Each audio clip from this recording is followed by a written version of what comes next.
She posted the photo, while Amara was still standing in the hallway. That's the part that never leaves you. Not the kiss. Not the laughter she heard through the half-open door. It was the sound of Bianca's thumb tapping the screen, deliberate, unhurried, almost bored, while Amara stood 8 months pregnant in the corridor of her own husband's office, holding a small gift box with an ultrasound photograph inside. The caption read, "Finally, where I belong." Bianca didn't even look up. She just smiled at her phone, the way women smile when they know they've won something. And in that moment, Amara Vane, who had survived 3 years beside one of the most dangerous men on the East Coast, who had learned to sleep through the sound of armed guards pacing outside her bedroom door, who had spent 8 months growing a life inside her body, while her husband built his empire in the dark, understood that the most devastating weapon used against her that night wasn't a gun. It was a phone screen and a woman with nothing left to lose. If you've ever stood somewhere you were supposed to belong and suddenly felt like a stranger, this story is for you. If you've ever trusted someone completely and found out too late what they were really doing, stay with me. Because what happened will change the way you see loyalty, power, and what a woman is truly capable of when everything she loves is taken from her. Before we go any further, if this is your first time here, please subscribe to our channel and turn on notifications so you never miss a story like this one. Hit that like button and drop a comment telling me your city or country. I want to see how far this story has traveled. Now let's go back to the beginning. The gift box was Amara's idea, and she'd been sexessing it since she wrapped it. It wasn't extravagant. A small square box in cream-colored paper with a pale gold ribbon, the kind of wrapping that said, "I thought about this, rather than I spent money on this." Inside, folded carefully inside, a square of soft tissue, was the ultrasound photograph from her 34-week appointment. The one where the technician had paused the screen and said quietly, almost reverently, "You can see her face now." And Amara had looked at the grainy black and white image and seen cheeks. Tiny, unmistakable, perfectly formed cheeks. Her daughter's face, captured in sound waves and shadow, already present in the world even before she arrived in it. She'd thought Dante wouldn't want to see it. That was the whole idea. That was why she'd wrapped it, instead of just texting him the picture. Because there are things you should see in person, and the face of your child for the first time is one of them. She'd even practiced what she might say on the drive over. Nothing dramatic, just "I wanted you to have this. She looks like she might have your jaw." Something small and true.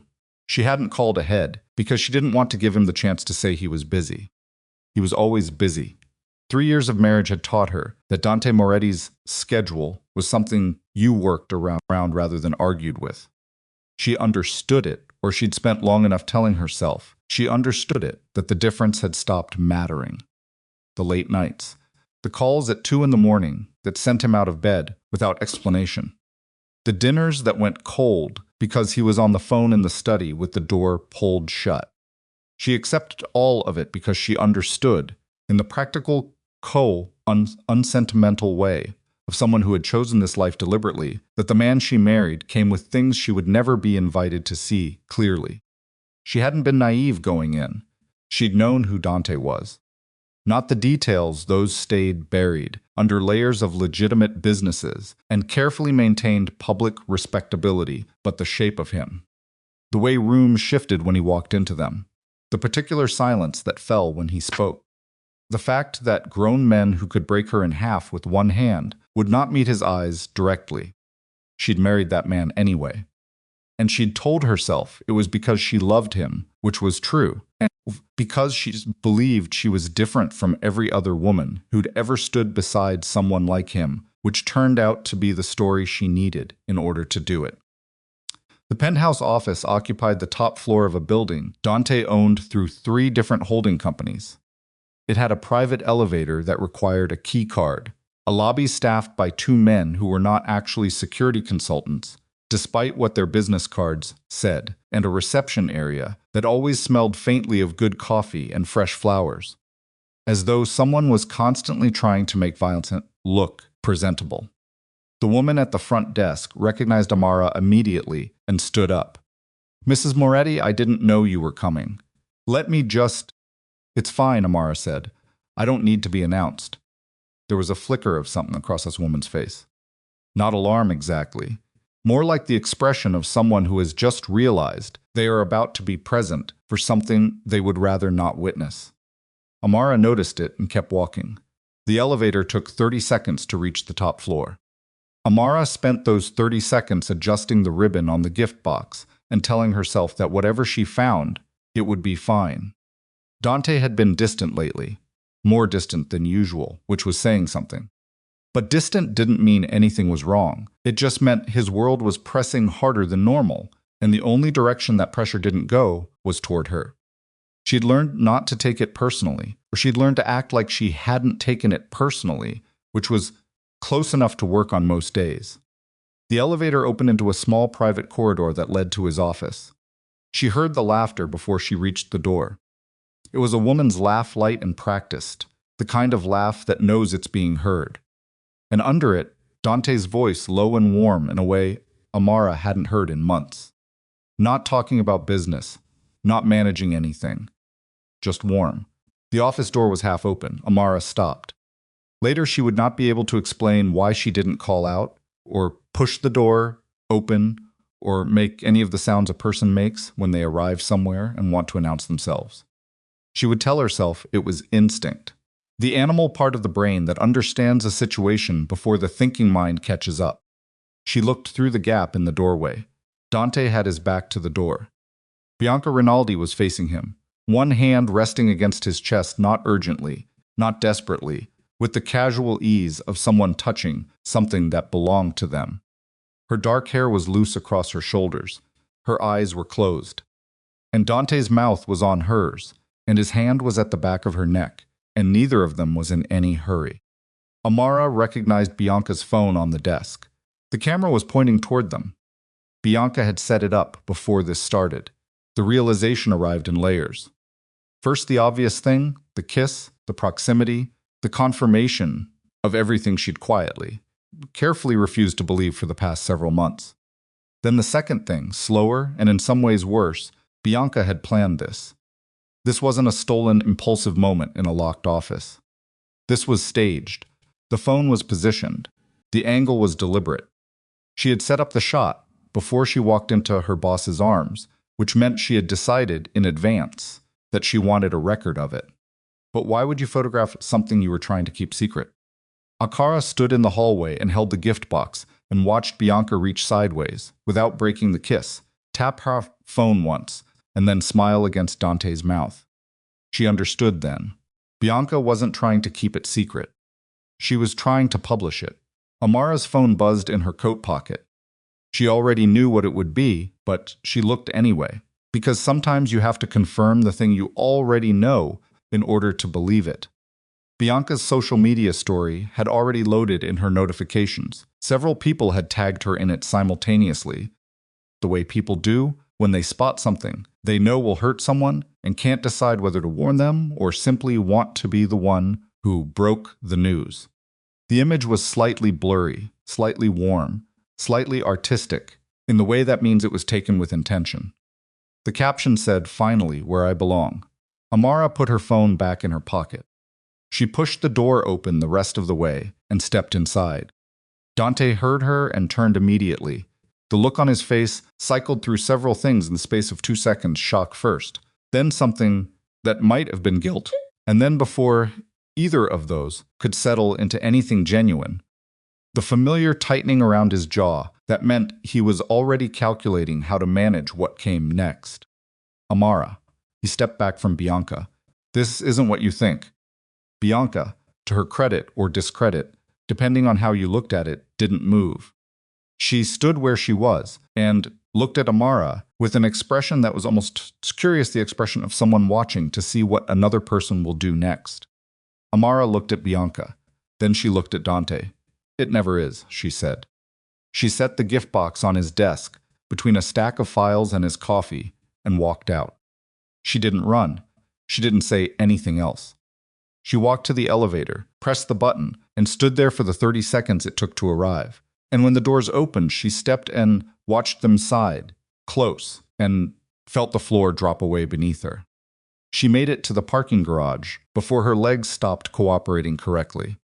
She sat down on the concrete floor between two black SUVs in a pool of yellow fluorescent light, with her back against the rear tire of one of Dante's armored vehicles, and she put her hands over her face and pressed her palms against her eyes until she stopped shaking.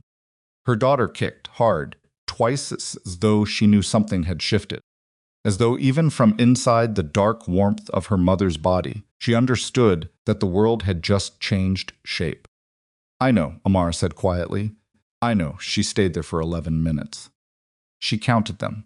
Then she stood up, walked to her car, and drove home. The mansion sat behind iron gates at the end of a private drive lined with old oak trees that Amara had always thought were beautiful, and now seemed to her like the bars of something she hadn't recognized as a cage until this moment. She had loved this house, once loved its height and its solidity, the thick walls that kept the world out. Now the size of it felt less like protection and more like evidence. This is how much space power takes up, and how little room it leaves for anything else. Marco, her senior security guard, met her at the front door. He was a compact man in his late 40s who had been with Dante for 15 years and treated Amara with the particular, practiced courtesy of someone who understood that she was important to the man he worked for and was also privately, somewhat bewildered by her. "Evening, Mrs. Moretti. Mr. Moretti hasn't." "I know," she said. "He's not here yet." She went upstairs. The bedroom felt different with the lights off. She didn't turn them on. She sat on the edge of the bed in the dark and thought about the gift box sitting on Dante's desk and the photograph inside it, her daughter's face, already formed, already waiting to arrive into a family that was in the process of coming apart. She had loved Dante in the specific, inconvenient way of someone who knows better and does it anyway. Not blindly, she had never been blind about him, but with the kind of deliberate choice that makes betrayal sting in a different place than it does when you never saw it coming. She had looked at who he was, at the shape of his life and the cost of it, and she had decided. That decision felt now like something she wanted to take back, and also couldn't quite bring herself to fully regret, because if she hadn't made it, she wouldn't have Elena, and Elena was the most real thing in her life. She started packing. Not everything. Not chaotically. She was careful, deliberate, folding things rather than throwing them, because she was not the kind of woman who allowed grief to make her messy. She pulled out the navy duffel bag from the back of the closet and filled it with what mattered documents. Medications, the photograph the ultrasound technician had printed out for her to keep. She packed clothes for a week. She packed Yasena's first set of coming home clothes, which she'd bought 3 months ago, and stored in tissue paper in the top drawer of the nursery dresser. She packed those last. Dante arrived home at 11:43. She heard the front door, heard his footsteps on the stairs faster than usual, less controlled, and then the bedroom door opened, and he was there. He'd lost the jacket somewhere. His shirt was untucked. He looked, she thought, like a man who had rehearsed something on the way home and already knew the rehearsal hadn't been enough. "Amara, you don't need to explain," she said, folding a sweater. "Yes, I do." He moved into the room, stopped when he saw the duffel bag. Something crossed his face that she hadn't seen there in a long time. "What are you doing?" "Packing." "Amara, I'm not doing this tonight, Dante." She kept folding. "I'm tired. I'm 8 months pregnant. I watched my husband kiss his assistant in his own office while she photographed it for social media, and I am tired, and I am not having this conversation tonight." He sat down on the bed. She had expected anger or deflection, or the particular brand of controlled authority he used when he wanted to stop a conversation from going somewhere he didn't want it to go. Instead, he sat on the edge of the bed with his elbows on his knees and his hands clasped together, and he looked for a moment exactly like what he was, underneath everything else, a man who had broken something he couldn't fix. "It was a mistake," he said. "I know it was. I know that doesn't." "How long?" she asked. Her voice stayed even. She was proud of that. He didn't answer immediately. That was its own answer. "Dante, several months," he said. "It started in March." March. Elena had been conceived in January. Amara had been 3 months pregnant in March, newly showing. spending her evenings reading books about infant development and texting her sister photographs of her changing body and waiting for Dante to come home. She was there, Amara said. She was at our house for your birthday dinner in April. She sat across from me and smiled at me and asked me how I was feeling, and you. She stopped. You both sat there, I know. Do you? He looked up at her. His eyes were red around the edges, which she had almost never seen in 3 years of marriage, and she was angry enough not to let it move her. I know it doesn't mean anything when I say it, he said. But I am sorry. I am genuinely, she posted it, Amara said. She didn't just take the picture. She posted it publicly. She tagged locations. She wrote a caption. She set the sweater down. She wanted people to know. She wanted me to know. She wanted everyone in your world to see it and draw their own conclusions, and you're sitting there telling me she meant nothing. But a woman who means nothing doesn't try to blow up your marriage in public. Dante's expression shifted. Something moved behind his eyes, not guilt this time. Something colder. I know, he said again, son. But he was thinking about something else now. She could see it. Don't, she said. Amara, don't start calculating right now.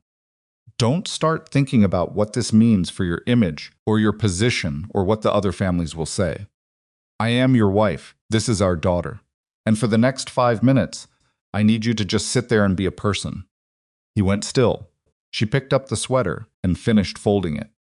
Outside, somewhere in the neighborhood, a dog was barking. The clock on the dresser read 11:51. The duffel bag was nearly full. I can't stay here, she said. Not tonight. Maybe not for a while. I need to figure out what I'm doing, and I can't do that in this house. I'm not going to let you leave. The words landed quietly. Not a threat, not quite, but there was something in them.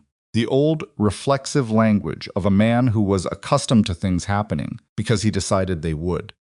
Amara turned and looked at him. That isn't your decision, she said. He looked at her for a long moment, and then something in him seemed to understand that this was different from the things he could manage nor negotiate or command into compliance, and he lowered his eyes and said nothing. That was the moment, not the doorway, not the photograph, not even the caption that broke something in Amara that she wouldn't fully understand until months later. Not his silence. What it cost him to be silent. Dante Moretti, who had run a criminal empire since he was 26 years old, who had never in his adult life met a situation he couldn't bend in his direction, sitting on the edge of their bed at midnight with his hands between his knees, unable to argue. Because there was nothing to argue with. He had done it. He knew he had done it, and for once in his life, there was no position to take. She zipped the duffel bag. He didn't move to stop her. Amara spent the night at her sister Rose's apartment on the other side of the city, a small, loud, wonderfully ordinary apartment that smelled like Rose's cooking, and had a cat who immediately climbed onto Amara's lap and refused to move. Rosa asked no questions that first night. She made tea and sat on the couch beside Amara and let her be quiet, which was the most useful thing anyone could have done. Around 2 a.m, Amara's phone lit up with a string of notifications. People she'd met at Dante's business events. Wives of men she'd spent years sitting across dinner tables from. Some of them were reaching out with the particular coded sympathy of women who knew better than to say too much. Others were simply sharing information the way Bianca's story was spreading, the comments accumulating, the screenshots people were taking before anything could be deleted. Bianca had posted again. The second post was more direct. A photograph of herself in Dante's office, not with him this time, but unmistakably his space, his desk, his world, and a caption that stopped just short of naming names while making the implications clear to anyone paying attention. The Moretti marriage was over, the post suggested. The transition was already underway. Rosa looked at Amara's screen over her shoulder. Who does she think she is? Rosa said quietly. She thinks she's the next one, Amara said. She's been thinking it for months. She's wrong. I know she is. Amara put her phone face down on the cushion. But she's also smart enough to know that being wrong doesn't always matter. What matters is what story gets told first. Rosa was quiet for a moment. Then, what are you going to do? Amara looked down at her hands, at the way they rested on the hard curve of her belly, at her daughter moving somewhere underneath all of it, quiet and warm and entirely unaware that her mother was sitting in this apartment in the middle of the night trying to figure out how to rebuild a world around her. First, Amara said, "I'm going to have this baby." Rosa laughed, short and startled, and then, she asked. Amara thought about the gift box on Dante's desk, the photograph inside it. The face her daughter had already grown, already turned toward the world, already waiting to be seen. Then I'm going to figure out who I am outside of his name. Rosa reached over and put her hand over Amara's. Neither of them said anything else. Outside, the city went on doing what cities do, loud and indifferent, and full of people carrying their own private disasters home in the dark. And Amara sat in her sister's small apartment with a cat on her lap and a daughter in her belly, and a marriage that was dissolving like something left too long in water. And she did not cry again that night. She had cried in a parking garage. That was enough. Dante called 14 times between midnight and 8 in the morning. Amara answered none of them, not because she was punishing him. She'd thought about this carefully enough to know the difference, but because she understood, with the clarity that comes from shock finally going cold, that every conversation they had right now would be a version of the same conversation, and she didn't have the energy for it. He would explain. She would listen. He would apologize in the specific way that powerful men apologize, which is to say impressively and at length, with enough genuine feeling woven through to make the performance hard to dismiss, but not enough accountability to make it real. And she would be 8 months pregnant and raw and exhausted, and she would either cry or say something she didn't mean, and neither outcome would move anything forward. So she let the calls go to voicemail. She slept, badly, until 7. When she woke up, Rosa had made breakfast eggs and toast, and the strong, sweet coffee Amara wasn't technically supposed to have but drank anyway, because some negotiations with yourself are worth making. They sat at the small kitchen table and didn't talk about Dante, and for about 40 minutes, it felt almost normal. Then Amara's phone rang with a number she didn't recognize. She almost didn't answer.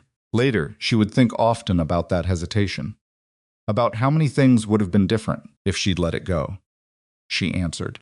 The voice on the other end was a woman's, clipped and businesslike, with the practiced neutrality of someone who delivered information, the way a surgeon delivers incisions, precisely and without unnecessary emotion. "Mrs. Moretti, my name isn't important. What is important is that you need to know something about the woman in those photographs, because what she did to your husband was not about love." It was never about love. Amara gripped the phone. "Who is this?" she asked. "Someone who noticed things," the woman said. "Bianca Rinaldi has been copying files from Mr. Moretti's office for approximately 7 months. Financial records, meeting locations, security rotations.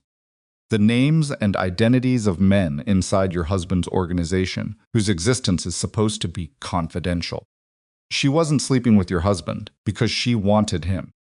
She was sleeping with him because it was the most efficient way to get access to what she actually needed." The kitchen was very quiet. Rosa had stopped eating. "Why are you telling me this?" Amara said. "Because you're the only person in that house who's going to do something useful with the information," the woman said. "Your husband will manage it. That's what he does. He manages things. He'll contain Bianca and fire her, and consider the problem solved." A pause. "But the people she was giving that information to are not the kind of problem that gets solved by firing someone." The line went quiet. "Who was she giving it to?" Amara asked. But the call had already ended. Amara sat very still at the small kitchen table while Rosa watched her, and the eggs went cold between them, and outside the window the morning went on, ordinary and indifferent, carrying no sign at all of what was already moving through the dark toward all of them. Amara sat at that small kitchen table for a long time after the call ended. Rosa was watching her, the way people watch someone they love when they're not sure if the person is about to fall apart or do something that can't be undone. Her fork was still in her hand. The eggs between them had gone completely cold. "Who was that?" Rosa asked. "I don't know," Amara said. "What did they want?" Amara looked at her phone. The call log showed an unknown number, no area code she recognized, No name, nothing. She pressed redial and got a disconnected tone on the first ring. They said Bianca was stealing from Dante's office, Amara said. Files, security information, names of people inside his organization.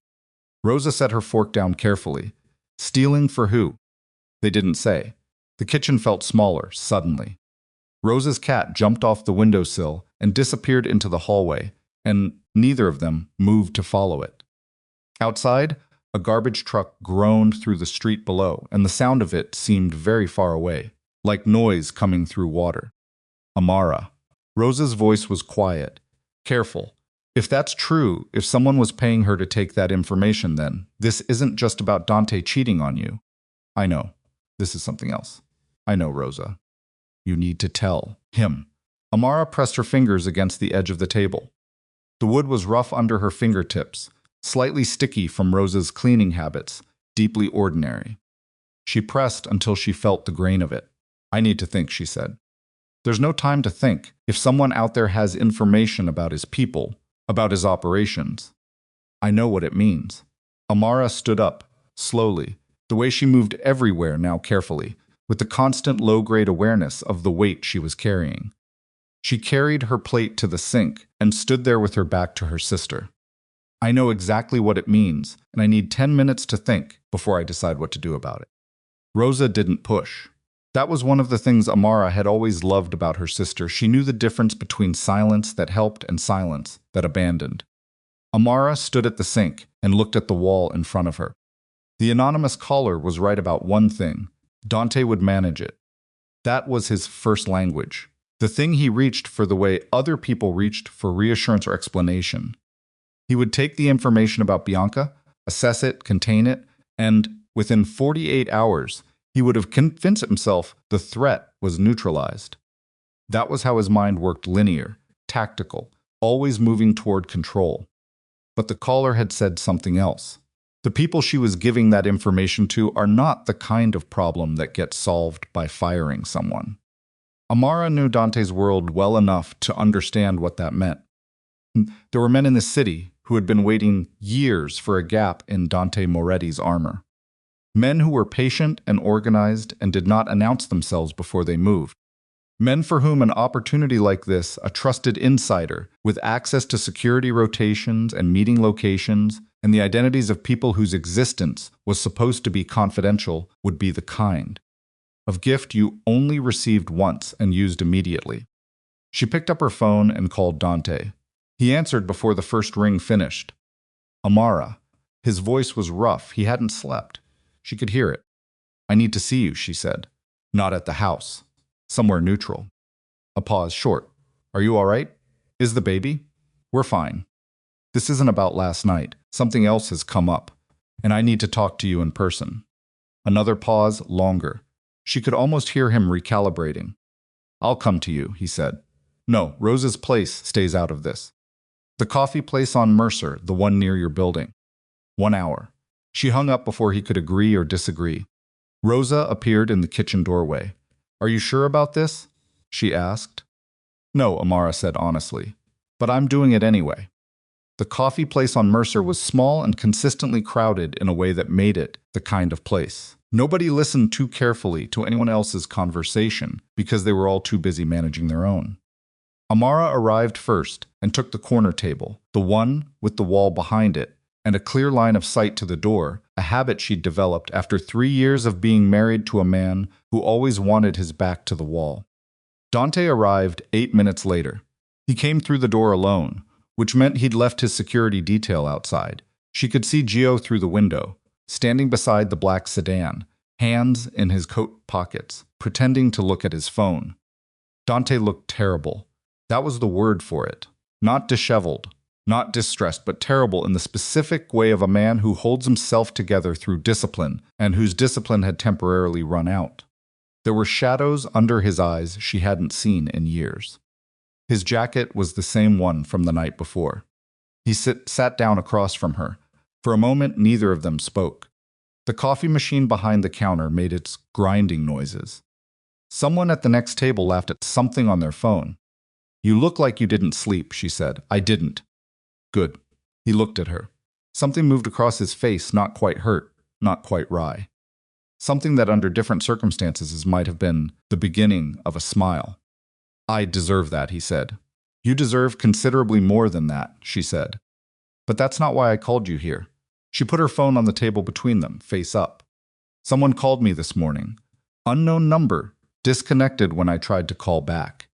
They said Bianca has been copying files from your office for 7 months. Financial records, security rotations, meeting locations, personnel information. Dante went very still. That particular stillness was something she'd only seen a handful of times in their marriage. It wasn't the stillness of someone processing information. It was the stillness of someone whose body had just understood something faster than their mind had caught up to it. Say that again, he said. You heard me. Who called you? I told you unknown number, woman's voice. No name. She said the people Bianca was feeding information to were not the kind of problem that gets solved by firing someone. Amara watched his face. You know who she means, don't you? It wasn't a question. Dante put both hands flat on the table. His jaw was tight. She could see the muscle working in the side of his face. Victor Serrano, he said. Quiet, flat. The name landed like a stone hitting water. Who is that? Someone who's been looking for a way into my organization for 3 years.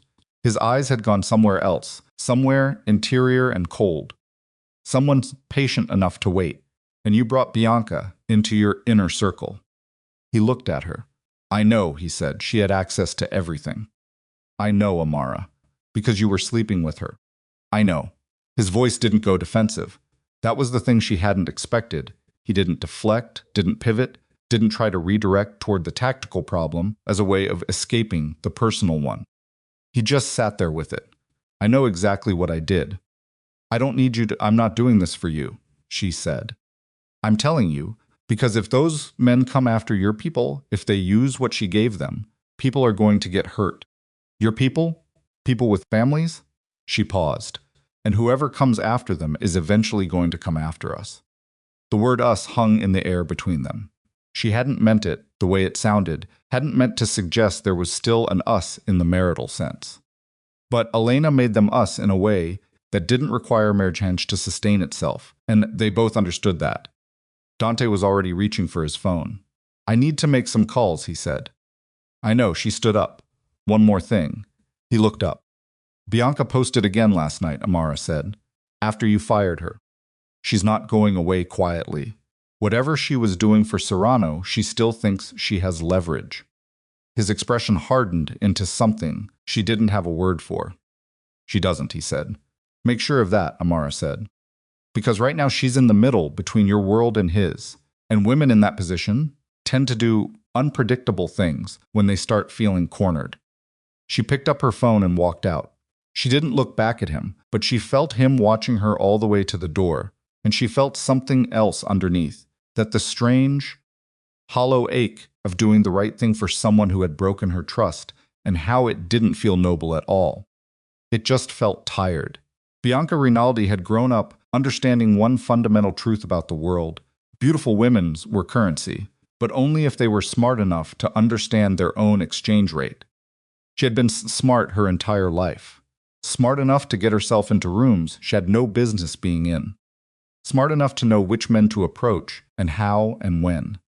Smart enough to read Dante Moretti in the first 6 months of working for him and understand that his marriage, however solid it appeared from the outside, had a crack in it, the particular crack that forms when a man of enormous power marries a woman of genuine warmth and then slowly begins to treat his warmth like a resource rather than a relationship. She had not set out to destroy anything. That was the part people would never understand, and she had stopped expecting them to. She had simply seen an opportunity and taken it, the way she had always taken opportunities, because in her experience, the people who waited for opportunities to come to them were the people who ended up with nothing. Victor Serrano had found her 14 months ago. She had been at a charity event, the kind Dante's legitimate businesses sponsored to maintain their public profile, and Victor had been there too, which was not supposed to happen, and which meant one of Dante's people had either made a mistake or been bought. He'd approached her not as a potential conquest, but as a potential colleague, which was the first time in her adult life a powerful man had done that, and she had been, despite her better judgment, briefly moved by it. He'd been straightforward. She appreciated that. "You have access to things I need," he'd said. "I'll pay you well, and I'll remember it afterward. When this is over, there'll be a place for you in what I'm building." "And what are you building?" she'd asked. "The space your current employer will leave behind." She'd known then what he was planning. She wasn't naive. But she'd looked at the life. She had good salary, impressive title, access to rooms that closed to most people, and a ceiling she could already see, and then she'd looked at what Victor was offering and made a calculation. It was only later that she'd added Dante into the equation. That part had not been Victor's idea. Bianca had understood without being told that proximity produced access in ways that a good salary and a key card alone did not. And Dante had been not easy, exactly, but available in the way that men are available when they've begun to treat their marriages as logistics problems rather than living things. She had not expected to feel anything. That was the part she had not planned for. She was thinking about this now. In her apartment, the good one, the one she'd rented with Dante's money, and furnished with the certainty that it was temporary, a bridge between what she had and what she was moving toward when her phone rang. "Victor's number," she answered. "I heard you post it again," he said. His voice was pleasant. It was always pleasant. That was one of the things about Victor Serrano that people who hadn't met him couldn't understand from his reputation alone. He was genuinely, consistently pleasant, in the way of a man who had decided long ago that he would never again allow anyone to read what he was feeling. "I was establishing the narrative," she said. "If people understand that Moretti's marriage is over, it makes the transition easier. Less like a coup, more like, 'I didn't ask you to establish anything,'" Victor said. She paused. "Victor, you were supposed to be invisible, still pleasant, still even. That was the entire point of the arrangement. Invisible. You take what I need, you pass it to me, and when the moment comes, you step aside and let events unfold. Instead, you put yourself in front of a camera and started writing captions. The marriage was already falling apart. It wasn't falling apart fast enough for you," he said, "which is a personal problem, Bianca, not a business one." Her hand tightened around the phone. "I moved things forward," she said. "Moretti is distracted. His wife has left him. His people are watching the fallout instead of watching their positions. That's better for us, not worse. You made yourself visible," Victor said. "Which means you are now a loose end that his people are going to start pulling. And when they pull it, they'll find the thread that leads back to me." A pause. "I don't like loose ends." The line went quiet.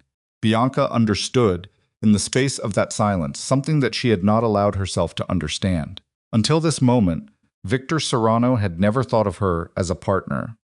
He had never thought of her as a colleague. He had thought of her as a tool, a useful and temporary one, and tools that became complicated got discarded. "I still have information you need," she said. "Steady. There are files I haven't passed to you yet. Names you don't have." "I know," he said. "All of them. Everything you have left." A pause. "Then we'll talk about next steps." He hung up. Bianca sat in her expensive apartment and looked at her phone and felt the first real thread of cold move through her. Not fear exactly. Not yet. Something more preliminary than fear. The awareness that a situation she believed she was managing had dimensions she hadn't accounted for, and that the walls of it were closer than she'd realized. She looked at the files on her laptop. The last batch personnel records, the security rotation for the next 3 months, the location of a safe house that even most of Dante's inner circle didn't know existed. She had been going to deliver them Tuesday. She moved the delivery up to tonight. Dante spent the rest of that day making calls that his personal assistant, his new one, a middle-aged man named Frank, who had worked for his family's legitimate businesses for 2 decades, and who Dante had pulled in, specifically because he trusted no one else right now, would not log or record. He sat in a back office in one of his restaurant properties, the one on the east side with no windows and a kitchen that was actually used for cooking and nothing else, and he called his most trusted men one by one. What he learned was worse than what he'd feared. The convoy attack he'd been attributing to random escalation from a rival faction, the ambush, 3 weeks ago, that had cost him 2 men and put a third in the hospital, had used a route that was changed at the last minute by someone inside his organization. A route only 5 people had known about. One of those people was Bianca. Marco, his head of security, delivered the information in person. He drove to the restaurant himself, which was something Marco only did when he didn't want the information existing anywhere except in his own head and the conversation itself. She flagged the route change to someone, Marco said.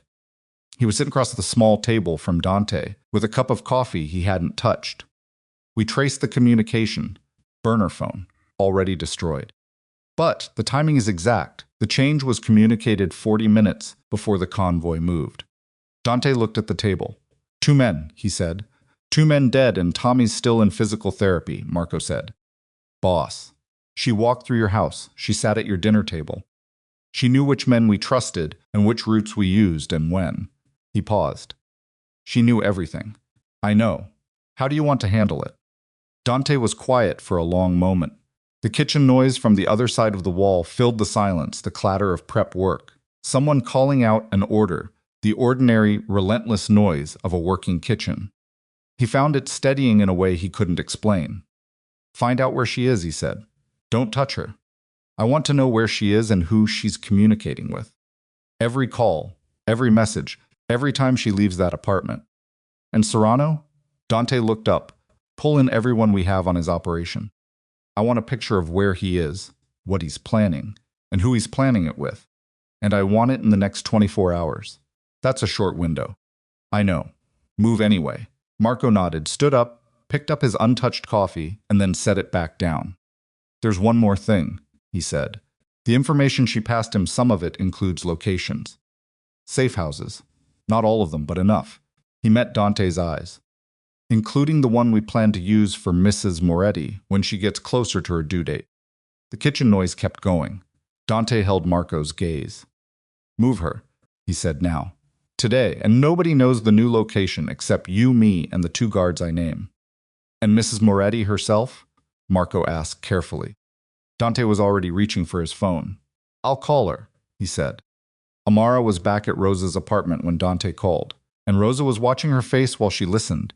And Rosa's expression moved through several things: confusion, then understanding, then something quieter and more frightened. He wants to move me to a safe house, Amara said when she hung up. Because of the woman? Bianca? Because of whoever she was working for. Amara stood up and started moving, not packing. Not yet, just moving, because staying still felt impossible. Dante said the location he originally planned to use has been compromised. Someone has it. Rosa stood up too, Amara. You need to go. If someone out there, I know. She stopped in the middle of the room. Her hand went to her belly without thinking, the unconscious, constant gesture of pregnancy, that checking in, that reassurance. Elena shifted under her palm. Still there. Still steady. I know I need to go, then go. I'm going to. She looked at her sister. I need you to understand something first. Whatever happens in the next few days, whatever you hear, I need you to stay out of it. Don't call Dante's people. Don't go anywhere you don't normally go. Don't, Amara. Rosa's voice cracked slightly. You're scaring me. Good, Amara said. Be scared. Be scared and be careful and stay exactly where you are. She hugged her sister carefully, the way you hug someone around a belly, and she held on for a moment longer than she meant to, because Rosa smelled like her childhood. And like coffee, and like the safest place she'd known before she'd made the mistake of trading safety for something that felt, at the time, like more. Then she picked up her bag and walked out. The new safe house was a property Dante had purchased through a different holding company, under a name that didn't appear anywhere near the Moretti family's legitimate or illegitimate records. A house in a residential neighborhood, deliberately ordinary, deliberately invisible. 2 guards outside. 2 inside, a full security system. A landline that ran through a separate provider. Amara arrived at 4 in the afternoon. The guard who met her at the door, a young man she didn't recognize, which Dante had explained, meant he was clean. Someone Victor's people wouldn't have files on took her bag and showed her through the house without making conversation. It was furnished in the blank, functional way of places that are meant to be used rather than lived in. Clean. Quiet. She sat on the bed in the main bedroom and put her hands on her knees and breathed. 8 months pregnant and sitting in a safe house, and her marriage was in pieces, and somewhere in this city, a woman who had smiled at her across dinner tables was feeding her address to people who wanted to use her as a weapon against her husband. She thought about the anonymous call that morning. The woman's voice clipped precise, carrying the particular energy of someone who wanted to say more than they were saying. She thought about what the caller had said. Your husband will manage it. But the people she was giving that information to are not the kind of problem that gets solved by firing someone. She pulled out her notebook, a small, plain one she carried everywhere, a habit from before her marriage, and she started writing. Not a diary entry, a list, everything the caller had said, every exact word she could remember. The phrasing, the details, the things the caller had known that were specific enough to be genuine, too specific to be random.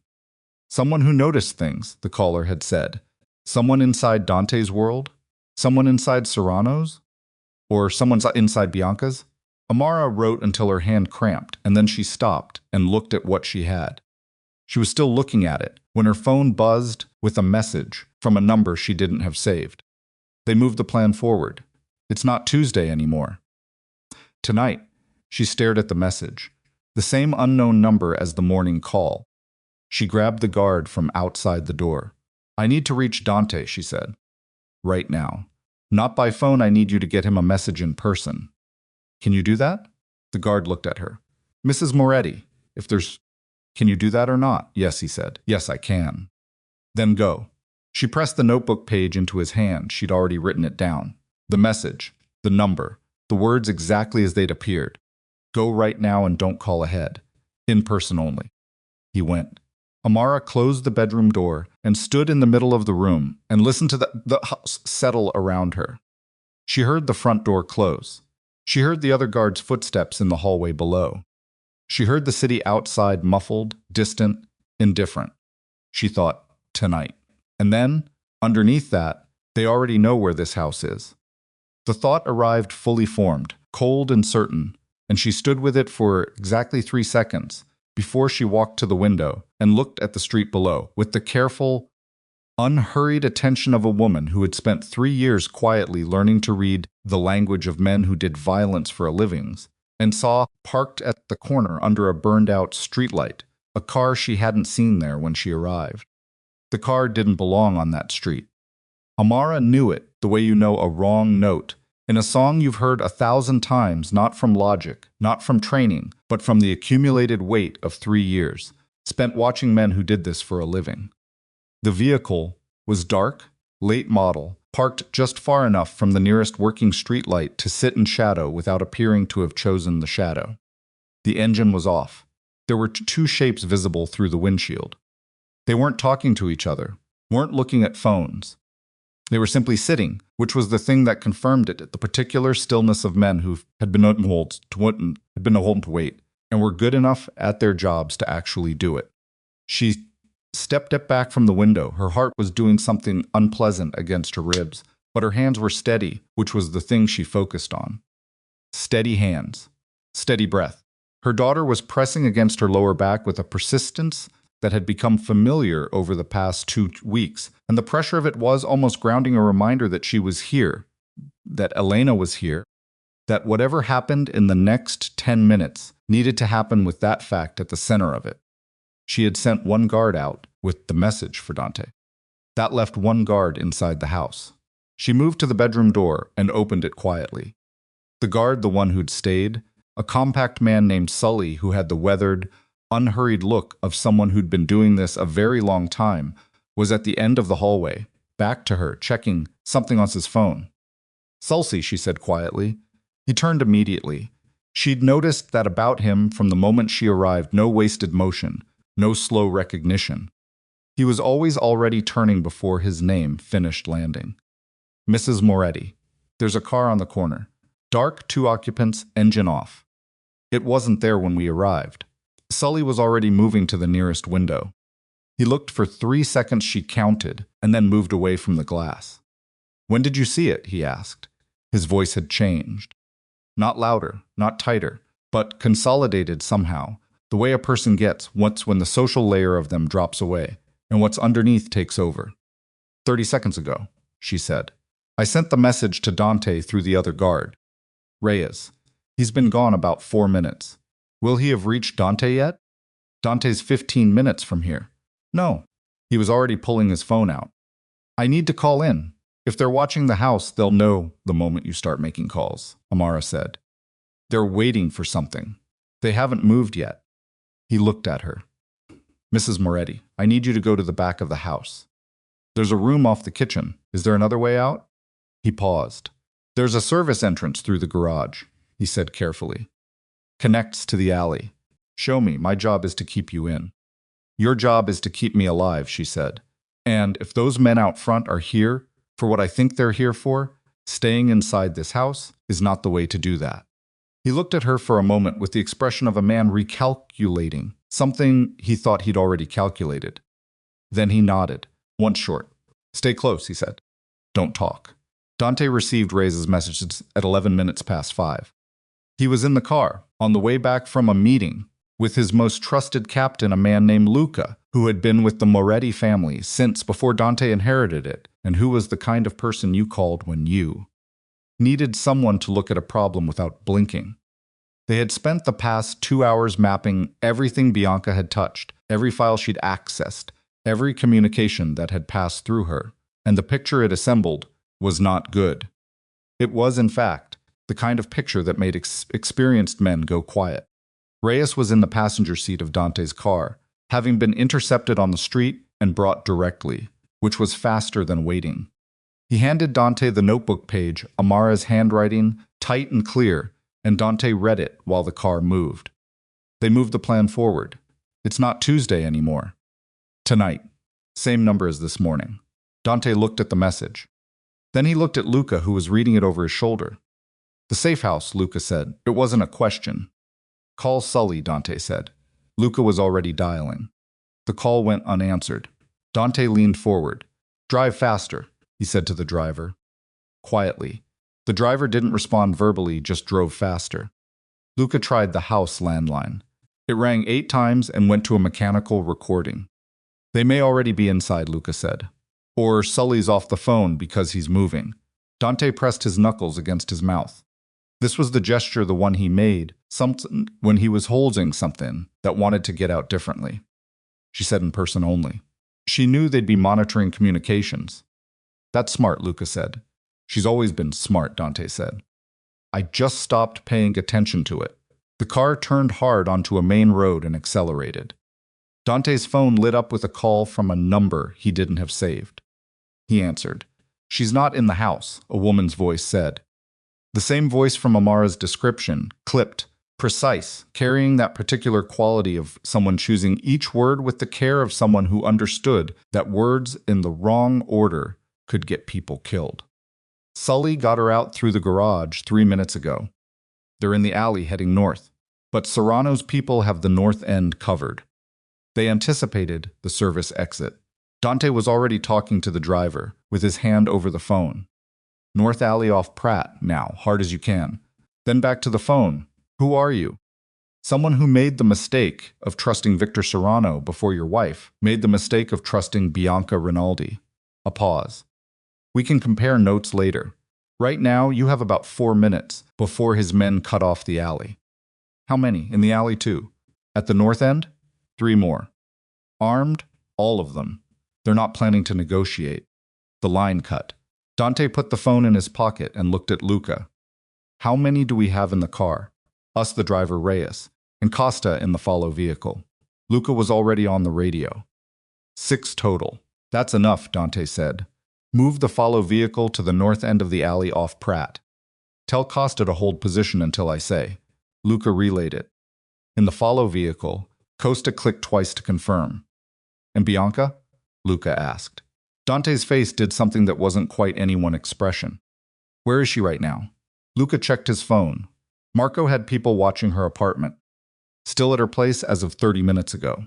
Keep her there, Dante said. No one approaches her until I say, I want her exactly where she is. The car hit the entrance to the alley, and the driver killed the headlights. Amara heard them before she saw them. The alley was narrow and dark and smelled of wet concrete and the particular accumulated refuse of a residential block that had been half-maintained for a decade. She was moving as fast as she could, which was not fast, not at 8 months, not on a surface that was uneven under her feet, not in the dark, with one hand against the wall and Sully's arm 2 inches from hers in case she needed it. Her breath was coming harder than she wanted it to.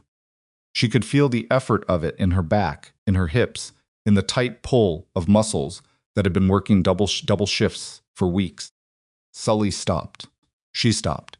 Ahead, maybe 40 feet, there was movement in the dark. Not obvious movement, not footsteps, not a shape crossing the light. Just the particular quality of the darkness changing, the way it changes when something is standing inside it that didn't used to be there. Sully's hand went up palm flat. Stay, she stayed. He leaned close to her ear. 2 of them, north end. Maybe 3. His voice was so quiet it barely existed. We need to go back. They'll have the house by now, she breathed. I know. There's a side door, halfway down building maintenance access. If it's open, something moved in the darkness ahead of them. Fast. Sully pushed her hard to the left, not roughly, but with the sudden, absolute authority of someone who has practiced this, and she went with it, shoulder against the brick wall, and heard rather than saw something pass through the space where she'd been standing a half second ago. A sound like disturbed air. Then Sully was moving in the opposite direction, into the dark, and there were sounds she couldn't fully interpret, a collision of bodies, the flat thud of something hitting brick, and then a second shape came from her right, and she pressed back against the wall and breathed. She could not run. She understood this with total clarity. She could not run in this alley in the dark at 8 months pregnant, because running in the dark on uneven ground was how you fell, and falling was how you ended this differently than she intended. She could not fight. She had no weapon and no training, and the disadvantage of a body that was currently occupied by someone who hadn't asked to be involved in any of this. What she could do was be very still and very quiet and think. She thought, the side door. Sully had said halfway down building maintenance access. She had passed it without seeing it. In the dark, she felt back along the wall with one hand, moving slowly, keeping her shoulder against the brick, keeping her feet flat and deliberate on the ground. Behind her in the dark there were more sounds. She did not look. Her hand found a recessed section of wall, a door frame. Her fingers moved down it to a handle. She pressed. The handle didn't move. She pressed harder. It moved a 1/4 inch and stopped locked, but the lock felt old, felt like the kind of lock that existed to discourage rather than to prevent. She had nothing to force it with. She had her elbow. She drove it into the gap between the door and the frame, hard, using the weight of her body rather than just her arm, and felt something inside the lock mechanism shift without fully releasing, and she drove it again, and the door gave with a sound that was not loud, but was not quiet either, a short splintering complaint of old wood and older hardware. She went inside. She went and pulled it almost shut behind her, and stood in a maintenance corridor that smelled of paint and pipe insulation, and heard the alley sounds become muffled through the door. Her back was against the inside of the door. Her hand was on her belly. Okay, Amara whispered. Not to anyone. Just to the air. Okay, she started moving down the corridor. They found her 11 minutes later. Dante found her, which was the specific and important fact of it, not Serrano's men, not Victor's carefully positioned people at the north end of the alley, not the 2 men who had been stationed in the darkness 30 feet from where she'd press herself against a wall and refused to be found. He came through the maintenance corridor from the other end, which meant he'd had to know the building's layout, which meant someone had told him the woman on the phone, probably, feeding him the same map of the situation she'd been feeding Amara. Amara heard footsteps and pressed back against the wall with her hand on the door beside her, ready to push through it into whatever was on the other side. And then a light came on, a phone flashlight, low and angled at the floor, and she saw Dante's face above it. He stopped when he saw her. She had never seen his face do what it did in that moment. It wasn't relief exactly. Relief was too simple a word for it. It was something that cracked through him, visibly, some feeling that his controlled exterior hadn't been built to contain, and he didn't bother trying to contain it. He just stood in the corridor with the light pointed at the floor between them and looked at her. "You're hurt," he said. "I'm not. Your arm." She looked. There was a smear of blood on her forearm from where she'd driven her elbow through the door. She hadn't felt it happen. "It's from the door," she said. "I'm fine. Elena's fine. Where's Sully? Luca hasn't." "He's banged up, but he's walking." Dante moved toward her, not fast, not the way a man moves when he's trying to close a distance and assert himself. Carefully, like someone approaching something they were afraid of damaging. "We need to move, Serrano's people are still." "I know," she said. He was close enough now that she could see the state of him clearly, the controlled desperation behind his eyes, the way his hands wanted to reach for her and held back. She watched him hold back. "Come on," he said quietly. She went. They got out through the far end of the building into a side street where two of Dante's cars were waiting with engines running. Amara got into the back of the first car, and Dante got in beside her, and the car moved before the door was fully closed. Nobody spoke for the first 2 minutes. Then Dante said very quietly, "I moved you to that house because I thought it was clean." "I know you did. The location was given to Bianca 4 months ago, before I knew she was before any of this." He was looking at his hands. "I didn't know. Dante, I am telling you, because I need you to understand that I did not put you there knowing." "I know you didn't." She turned to look at him. He was still looking at his hands. "Look at me." He looked up. "I know you didn't do it on purpose," she said. "That's not the same as it not being your fault." He held her gaze. "No," he said, "it's not." The car moved through the city. Outside the windows, ordinary life was happening. People on sidewalks, restaurants lit up behind glass, a couple arguing outside a pharmacy over something too small to matter. The gap between that world and the one inside this car felt absolute. "Where are we going?" she asked. "Somewhere no one has a file on," he said. "My family has a property upstate. It's not registered to anything connected to my name or my businesses. No one knows about it. Not my captains, not my lawyers, not anyone." He paused. "Not Bianca." "How far?" 3 hours. She leaned her head back against the seat. Her back ached with a deep, grinding persistence that had been building since the alley. Her arm was beginning to sting where the blood had dried on it. She was tired in a way that went past the body, the kind of tired that comes from holding yourself in a state of total alertness for hours and then suddenly not having to anymore. "The woman who called me," she said. She knew things. She knew the plan had moved forward before anyone else did. She knew the layout of the building. She paused. "She's inside Serrano's operation." "I think so too," Dante said. "She's helping us." "For now," he said. "People inside operations like his don't help anyone for free." She said she made the mistake of trusting him before. "I made the mistake of trusting Bianca." Amara closed her eyes. "She's not helping us because she likes us. She's helping us because she wants him to lose." Dante was quiet for a moment. "That still makes her useful," he said finally. "Yes," Amara said. "It does." They reached the upstate property at just after 9 in the evening. It was a farmhouse, genuinely old, genuinely lived in at some point, with the particular feeling of a place that had been cared for by someone who is no longer there.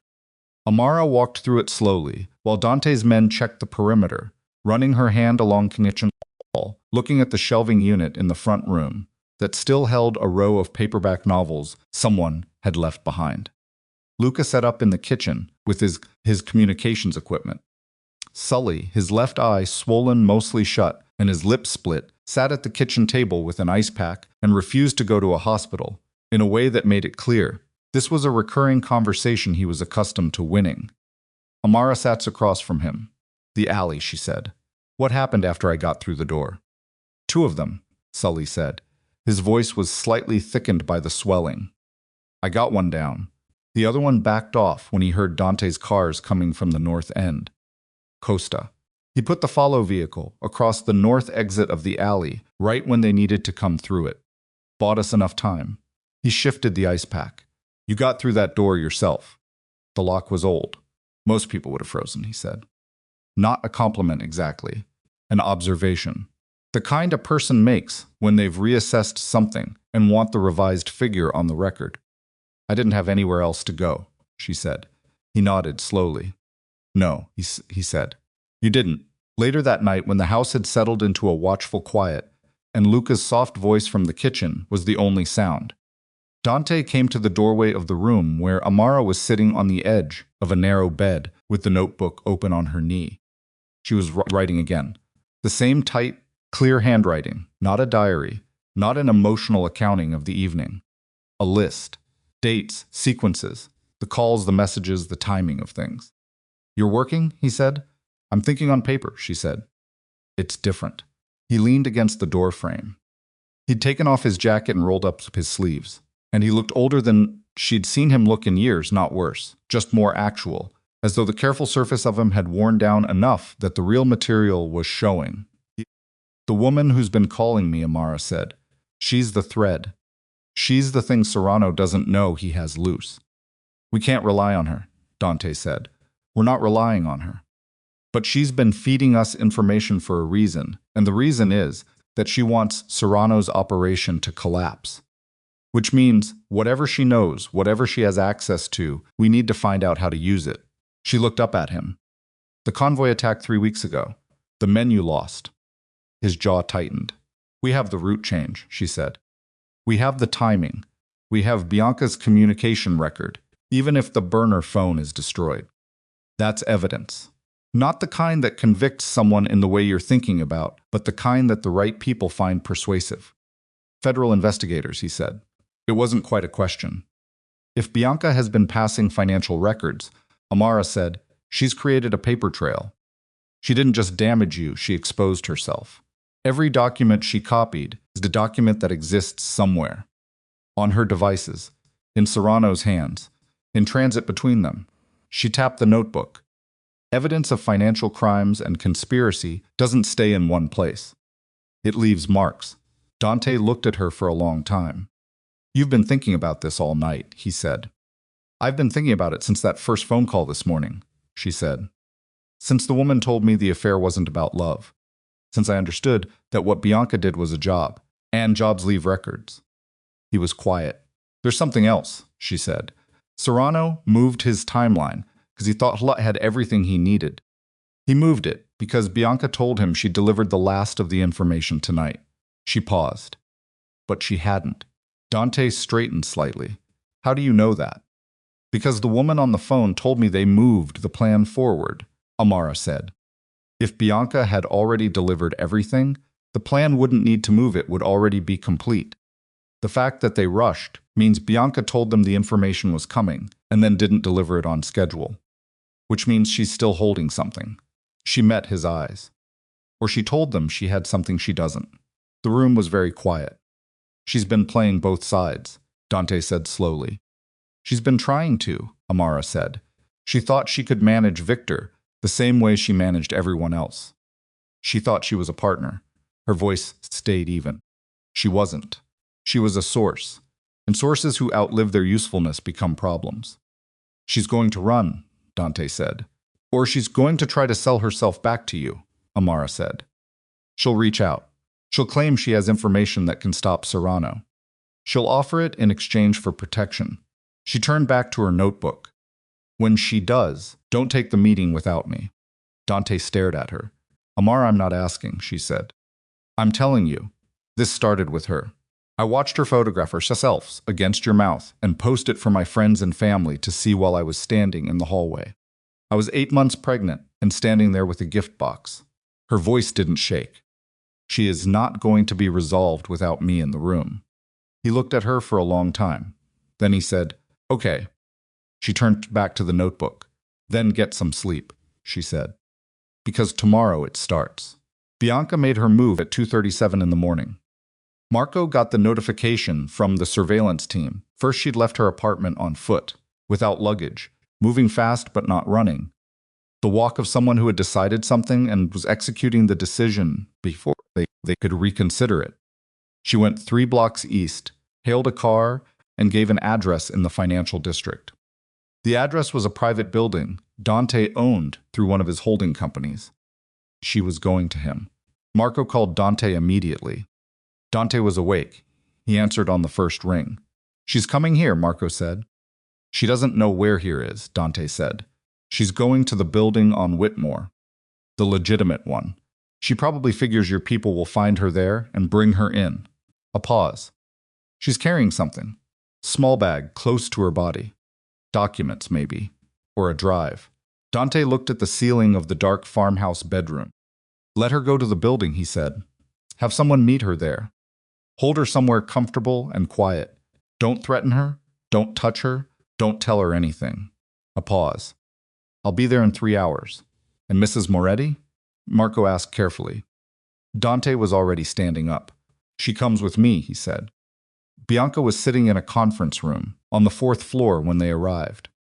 She was wearing a dark coat over what looked like yesterday's clothes, and the careful, practiced composure she'd maintained throughout all of it had developed visible cracks, not catastrophic, not fallen apart, but strained in the way of something that has been holding too much weight for too long. The small bag was on the table in front of her. She had her hands flat on either side of it, the way a person sits when they want to look like they're not guarding something. She looked up when the door opened. She saw Dante first. Then Amara behind him. Something moved across Bianca's face that Amara did not have a name for and did not try to find one. She watched it pass and sat down across the table and put her hands on her knees under the table where Bianca couldn't see them and pressed them flat against her own legs. Dante sat beside Amara. Nobody spoke for a moment. Then Bianca said very quietly, "I need protection." "I know you do," Dante said. His voice was even, almost gentle.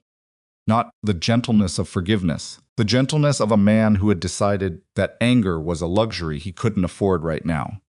"Tell me what's in the bag." Bianca looked at Amara, then back at Dante. "You brought her," she said. "Yes," Dante said. "This doesn't involve. It involves me," Amara said. Her voice came out flat and quiet, and entirely without heat, which was harder to achieve than the alternative. "Everything on that table involves me. Start talking." Bianca's hands moved slightly on the table. Then she opened the bag. Inside was a hard drive, a folded set of documents, and a burner phone that had not been destroyed. "This is everything I passed to Victor," she said. "Copies of copies I kept, duplicates of everything I gave him. Dates, file names, what I said when I delivered them, what he said back." She pushed the bag slightly toward the center of the table. "It's a complete record of the conspiracy, his organization, his people, the money that came to me, where it came from, who authorized it." She looked at Dante. "It's enough to bury him." Dante looked at the bag. "Why?" he said. She blinked. "Why are you giving me this?" he said. Not angrily. The question was genuine. You had what you needed to walk away. You could have gone to him with whatever you were holding back and finished the job.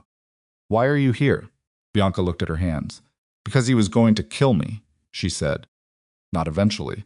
Not if I became a liability now." Tonight, her voice was steady in the way of someone holding it steady deliberately. "I found out an hour ago he had someone in my building. Not watching me. Waiting." She looked up. He already decided I was a loose end. He just hadn't told me yet. The room was very quiet. "So you ran to the man you betrayed," Amara said. Bianca looked at her. "Yes," she said. "That's an extraordinary calculation," Amara said. "What made you think he'd take you in?" Bianca's eyes moved between them.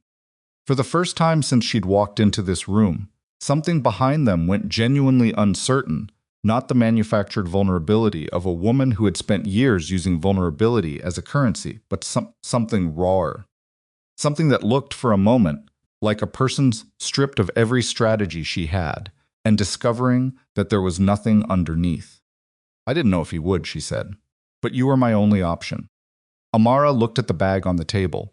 She looked at the hard drive inside it, at the folded documents, at the burner phone with its months of encrypted communications. She thought about the parking garage floor, the gift box on Dante's desk, 8 months of doctor appointments attended alone, the sound of a woman's laugh through a half-open door. She thought about an alley in the dark and her elbow against an old lock and a maintenance corridor that smelled of paint. She thought about Elena pressing steadily against her, lower back in the dark of this conference room, patient and warm and entirely present. "Here's what's going to happen," Amara said. Her voice was quiet. Absolute. The kind of quiet that has weight. "You're going to stay here tonight, in a room with guards, and you're not going to make any calls or send any messages. Tomorrow, you're going to sit across from someone I choose and tell them everything. Every conversation, every file, every date and name and instruction Victor Serrano ever gave you. You're going to do it completely, and you're going to do it in a way that can be verified against what's on that drive." She paused. "And when it's over, you're going to deal with the consequences of what you did. Not to Dante, to me, to my daughter. The consequences of deciding that another woman's humiliation was acceptable collateral damage for your ambition." Bianca was very still. "I'm not offering you forgiveness," Amara said. "I'm offering you the difference between what Serrano had planned for you tonight and what the legal system does with someone who cooperates fully." She let that sit for a moment. "Those are your two options. There is no third one." She stood up. Dante stood with her. Bianca looked at the bag on the table between them, at the hard drive and the documents and the phone that held the record of every terrible decision she had made across the past 14 months. And Bianca reached out and pushed the bag across the table. That was her answer. She didn't say anything else. She didn't look at Amara when she did it. She looked at her own hands, the way they moved, the way they let go of the bag they'd been hovering over, since she walked into this room, and then she folded them in her lap and looked at the table, and that was all. Dante picked up the bag. He didn't look at Bianca either. He looked at Amara, and Amara gave him a short nod, and they walked out together and left Bianca sitting in the conference room under the watch of 2 guards who had been instructed, as Amara had specified, not to threaten her, not to touch her, and not to tell her anything at all. In the hallway, Dante handed the bag to Luca without a word. Luca took it without a word. That was the economy of men who had worked together long enough, whole conversations compressed into a handed object and a received one. "Verify everything on the drive against what Marco's team has already pulled," Dante said quietly. "Every file, every date. If it matches, I want to know within the hour." "And if it doesn't match?" Luca asked. "Then she's still playing," Dante said. "And we deal with that differently." Luca moved off down the hallway. Amara leaned against the wall. She had been on her feet for too many hours, and her lower back had stopped making polite complaints and graduated to something more insistent. She pressed her palm flat against the wall behind her and breathed through it. Dante stood close but not touching. "You should sit down," he said. "I will," she said. "Give me a minute." "Amara, 1 minute, Dante." He stopped. She breathed through the pain until it receded to its previous level, a dull, grinding persistence rather than a sharp demand. And then she straightened and looked at him. "Victor Serrano knows his operation has a leak," she said. "He tried to close it tonight when he sent someone for Bianca. That means he's moving faster than planned, which means he's also more exposed than he was 2 days ago. Rushed operations leave gaps." She pushed off from the wall. "We need to hit him before he stabilizes." Dante looked at her. "You've been running strategy in your head all night," he said. "Someone had to," she said, and started walking. The drive back to the farmhouse took 3 hours, and Amara slept for 2 of them, which was not something she chose to do, but something her body simply did, the abrupt, non-negotiable shutdown of its system that had been running past its limits. She woke up with her cheek against the cold window glass, and the sky outside beginning its slow gray transition from dark to something almost like morning. Dante was awake beside her. He'd been awake the whole drive. She knew this without asking, because he had a particular quality of stillness when he was thinking, not relaxed, but concentrated. Everything directed inward. "The drive checks out," he said, without preamble. When she lifted her head, he had his phone in his hand.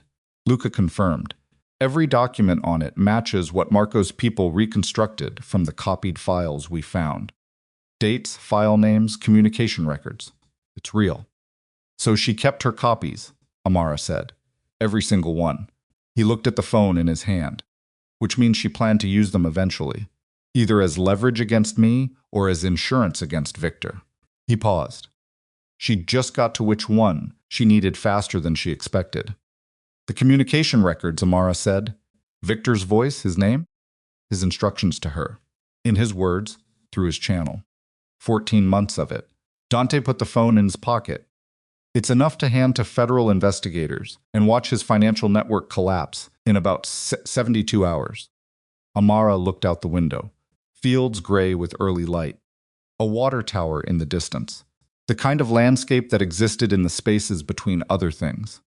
But his people are still out there right now, she said. The men from the alley, the ones who were at the safe house. She turned to look at him. Victor doesn't know yet that Bianca came to you. He sent someone to her building. Tonight, she ran before they could get to her. But by morning, he'll know she's gone, and he'll know she went somewhere. He'll assume she ran, Dante said. Disappeared. For maybe 6 hours, Amara said. Then he'll start asking questions and getting the wrong answers. And when he realizes she didn't disappear, when he figures out she went to you, she let the implication finish itself. Dante nodded. He'll move everything up, he said. Whatever he had planned for after his people finished building their position. He'll pull it all forward. So we have until morning, Amara said. Maybe less. The car moved through the gray dawn. There's something else, Amara said. The woman who called me. She's been inside his operation. She fed us the information about the alley, about the building layout. She knew the plan had moved before anyone else did. She paused. She's going to know when he shifts again, when he panics. If she contacts you, Dante said. When she contacts me, Amara said. She's not done with this. She's using us the same way she was using Victor's information as a tool. She needs him to fall before she can do whatever she's actually planning to do. Which means she needs us to move fast. Dante looked at her. What are you suggesting? I'm suggesting we don't wait for her to call, Amara said. We need to know who she is. We don't have a name. We have a voice. We have 2 phone calls with a specific cadence and specific vocabulary and the knowledge that she's been inside Serrano's organization long enough to have operational access without being operational. She looked at him steadily. Who in Victor Serrano's world fits that description? Dante was quiet. The car turned off the highway onto the smaller road that led to the farmhouse. There was a woman, he said slowly, 3 years ago, before Serrano built his current operation. She was attached to a financial network that fed several organizations in the region. Not a soldier. An architect, someone who built the money structures, moved the funds, kept the books clean. He paused. Victor used her services for about 2 years. Then there was a dispute over money that went missing from a fund she managed. Victor said she stole it. She said one of his lieutenants had been skimming and redirected the blame to her. What happened to her? Amara asked. Victor had her removed from the operation. She disappeared for about a year. He paused. Her name is Catherine Marsh. Amara held the name. Find her, she said. They had Catherine Marsh by 8 in the morning. Not physically. She wasn't brought in, wasn't approached, wasn't threatened. Luca located her through the kind of careful layered information gathering that left no visible footprints, and what he found was that she was living, quietly and without apparent drama, in a mid-rise apartment building, 12 minutes from the Whitmore office. She had a legitimate consulting business, financial restructuring for small companies, the kind of work that was either exactly what it looked like or an exceptionally clean cover. Amara called the number that had called her twice. It rang once.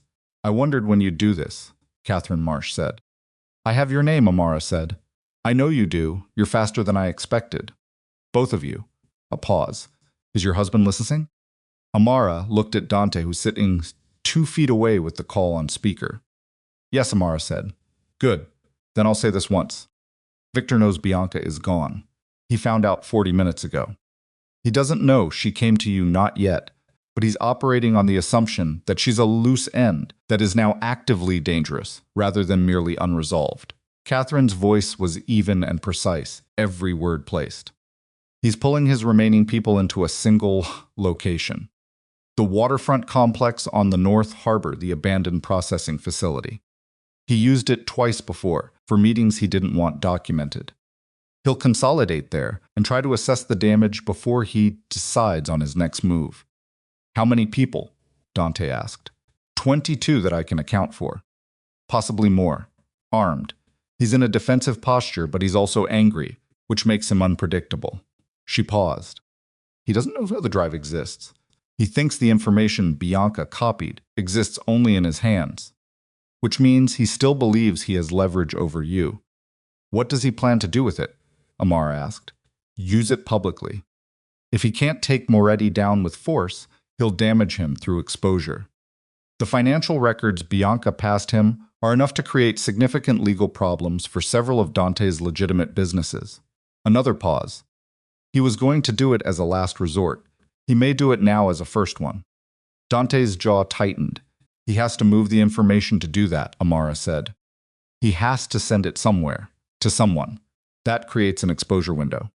Yes, Catherine said. How small? He'll make the decision within the next 2 hours. After that, the information moves, and the window closes. Amara looked at Dante.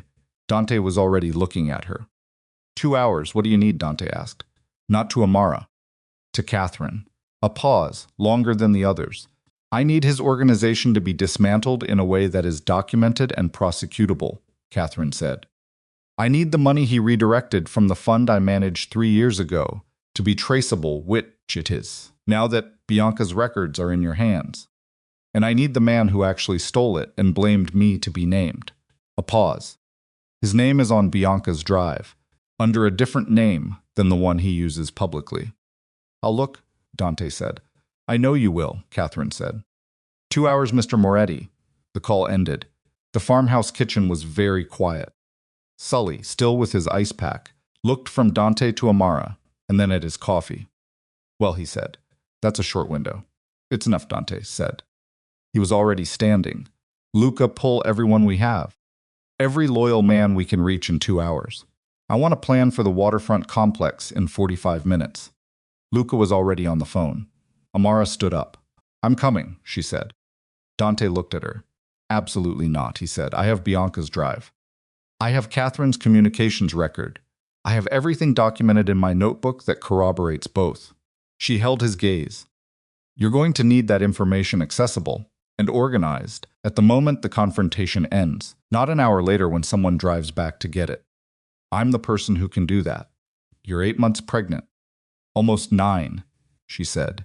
And if you think that's changed anything about how I think or what I'm capable of, then you've been paying even less attention than I thought. She picked up her notebook. I stay back, I stay in the car, I stay with 2 guards and a direct line to Luca at all times. But I'm there. He looked at her for a very long moment. He said, if anything, nothing will, she said. Let's go. The waterfront complex was everything abandoned industrial spaces became when nobody cared about them anymore, enormous and gray and echoing, occupying a full city block of harbor frontage that had been waiting for development money that never came. The processing facility itself was a 4-story structure with loading bays along the ground floor and catwalks along the upper levels and approximately 30 points of entry that Luca had mapped out on a tablet in the back of the car during the drive over. They arrived with 11 vehicles, 23 men. Amara's car stopped half a block from the perimeter, at an angle that gave her a sightline to the main entrance while keeping the vehicle in shadow. Sully was beside her, ice pack abandoned now, the split in his lip open again from the cold air. One of Luca's men, Costa, was in the driver's seat. She could feel the complex from here. Not see it fully, the bulk of it was past fence line and through a staging area.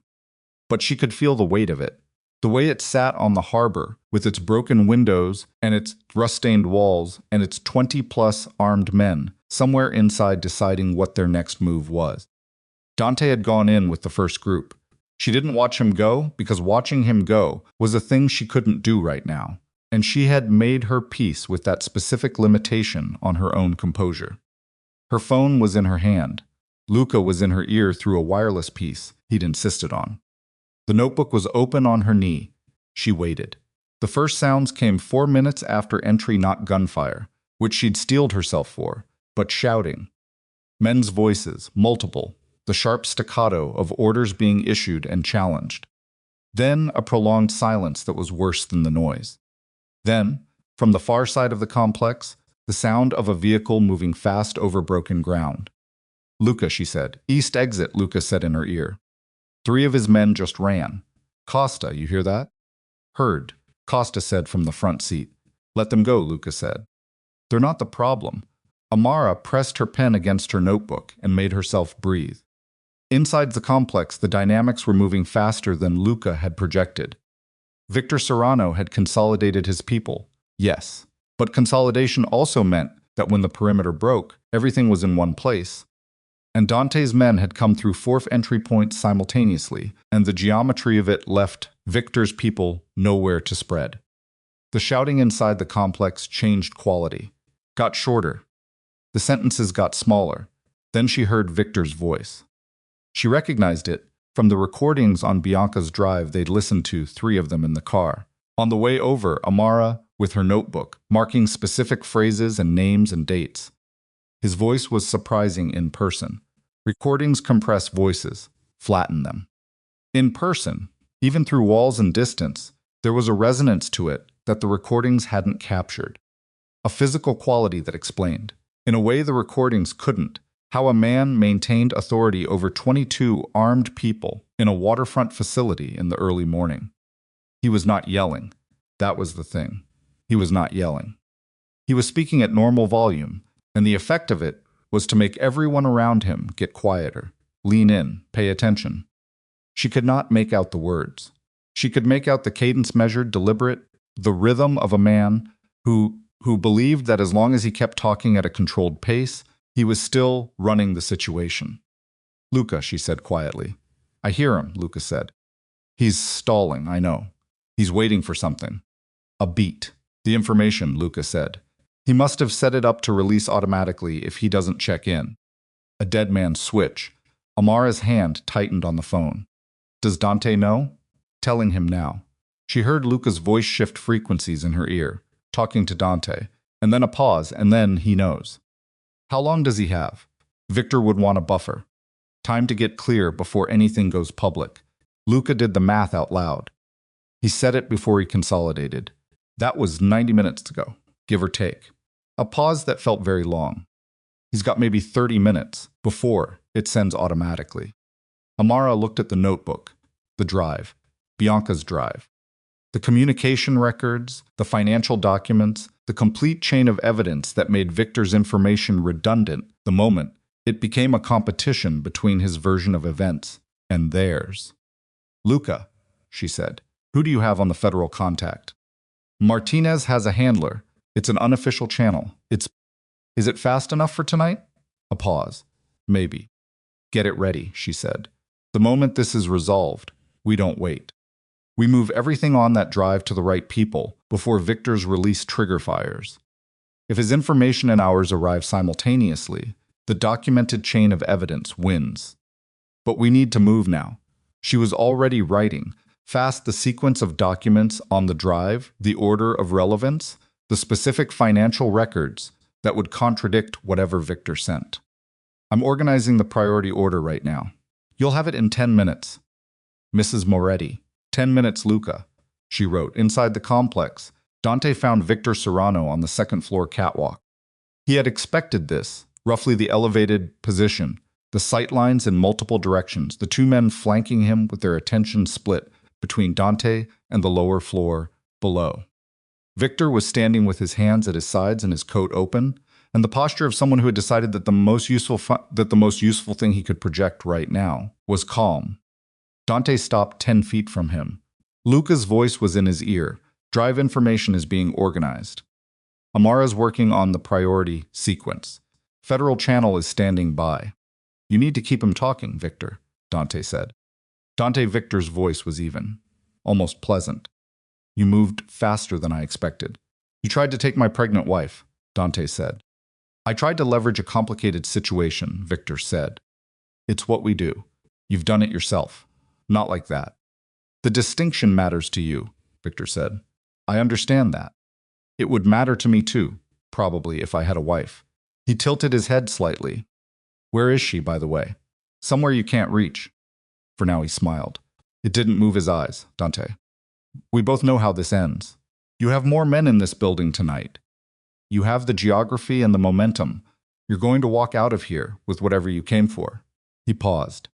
But in about 25 minutes, everything Bianca gave me goes to the kind of people who will make your legitimate businesses uninhabitable.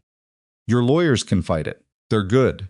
I know they're good, but the next 3 to 5 years of your life will be spent in legal proceedings, and what you build in that time will be built on sand. He spread his hands slightly. Unless we make a different arrangement. Dante looked at him. What kind of arrangement? He said. Luca in his ear. Keep him going. 8 more minutes. A boundary agreement, Victor said. Territory you keep, territory I operate in. No more incursion. Clean lines. He paused, and I pull back the release. And Bianca? Dante said. Something crossed Victor's face. She made her choices, he said. She doesn't factor into what I'm offering. She factors into what I'm deciding, Dante said. She came to me. She gave me everything. The first real crack appeared in Victor's composure. Small. A tightening around the mouth that his controlled face couldn't quite suppress. Everything, he repeated. 14 months, Dante said. Every instruction, every payment, every file she copied, documented with date and delivery confirmation. He held Victor's gaze. And the name of the man who redirected the funds from Catherine Marsh's account 3 years ago and blamed her for it. The composure didn't shatter. Men like Victor Serrano didn't shatter. But something behind his eyes went very still in a way that was different from the controlled stillness. He'd been projecting something that was not calculation, but recognition.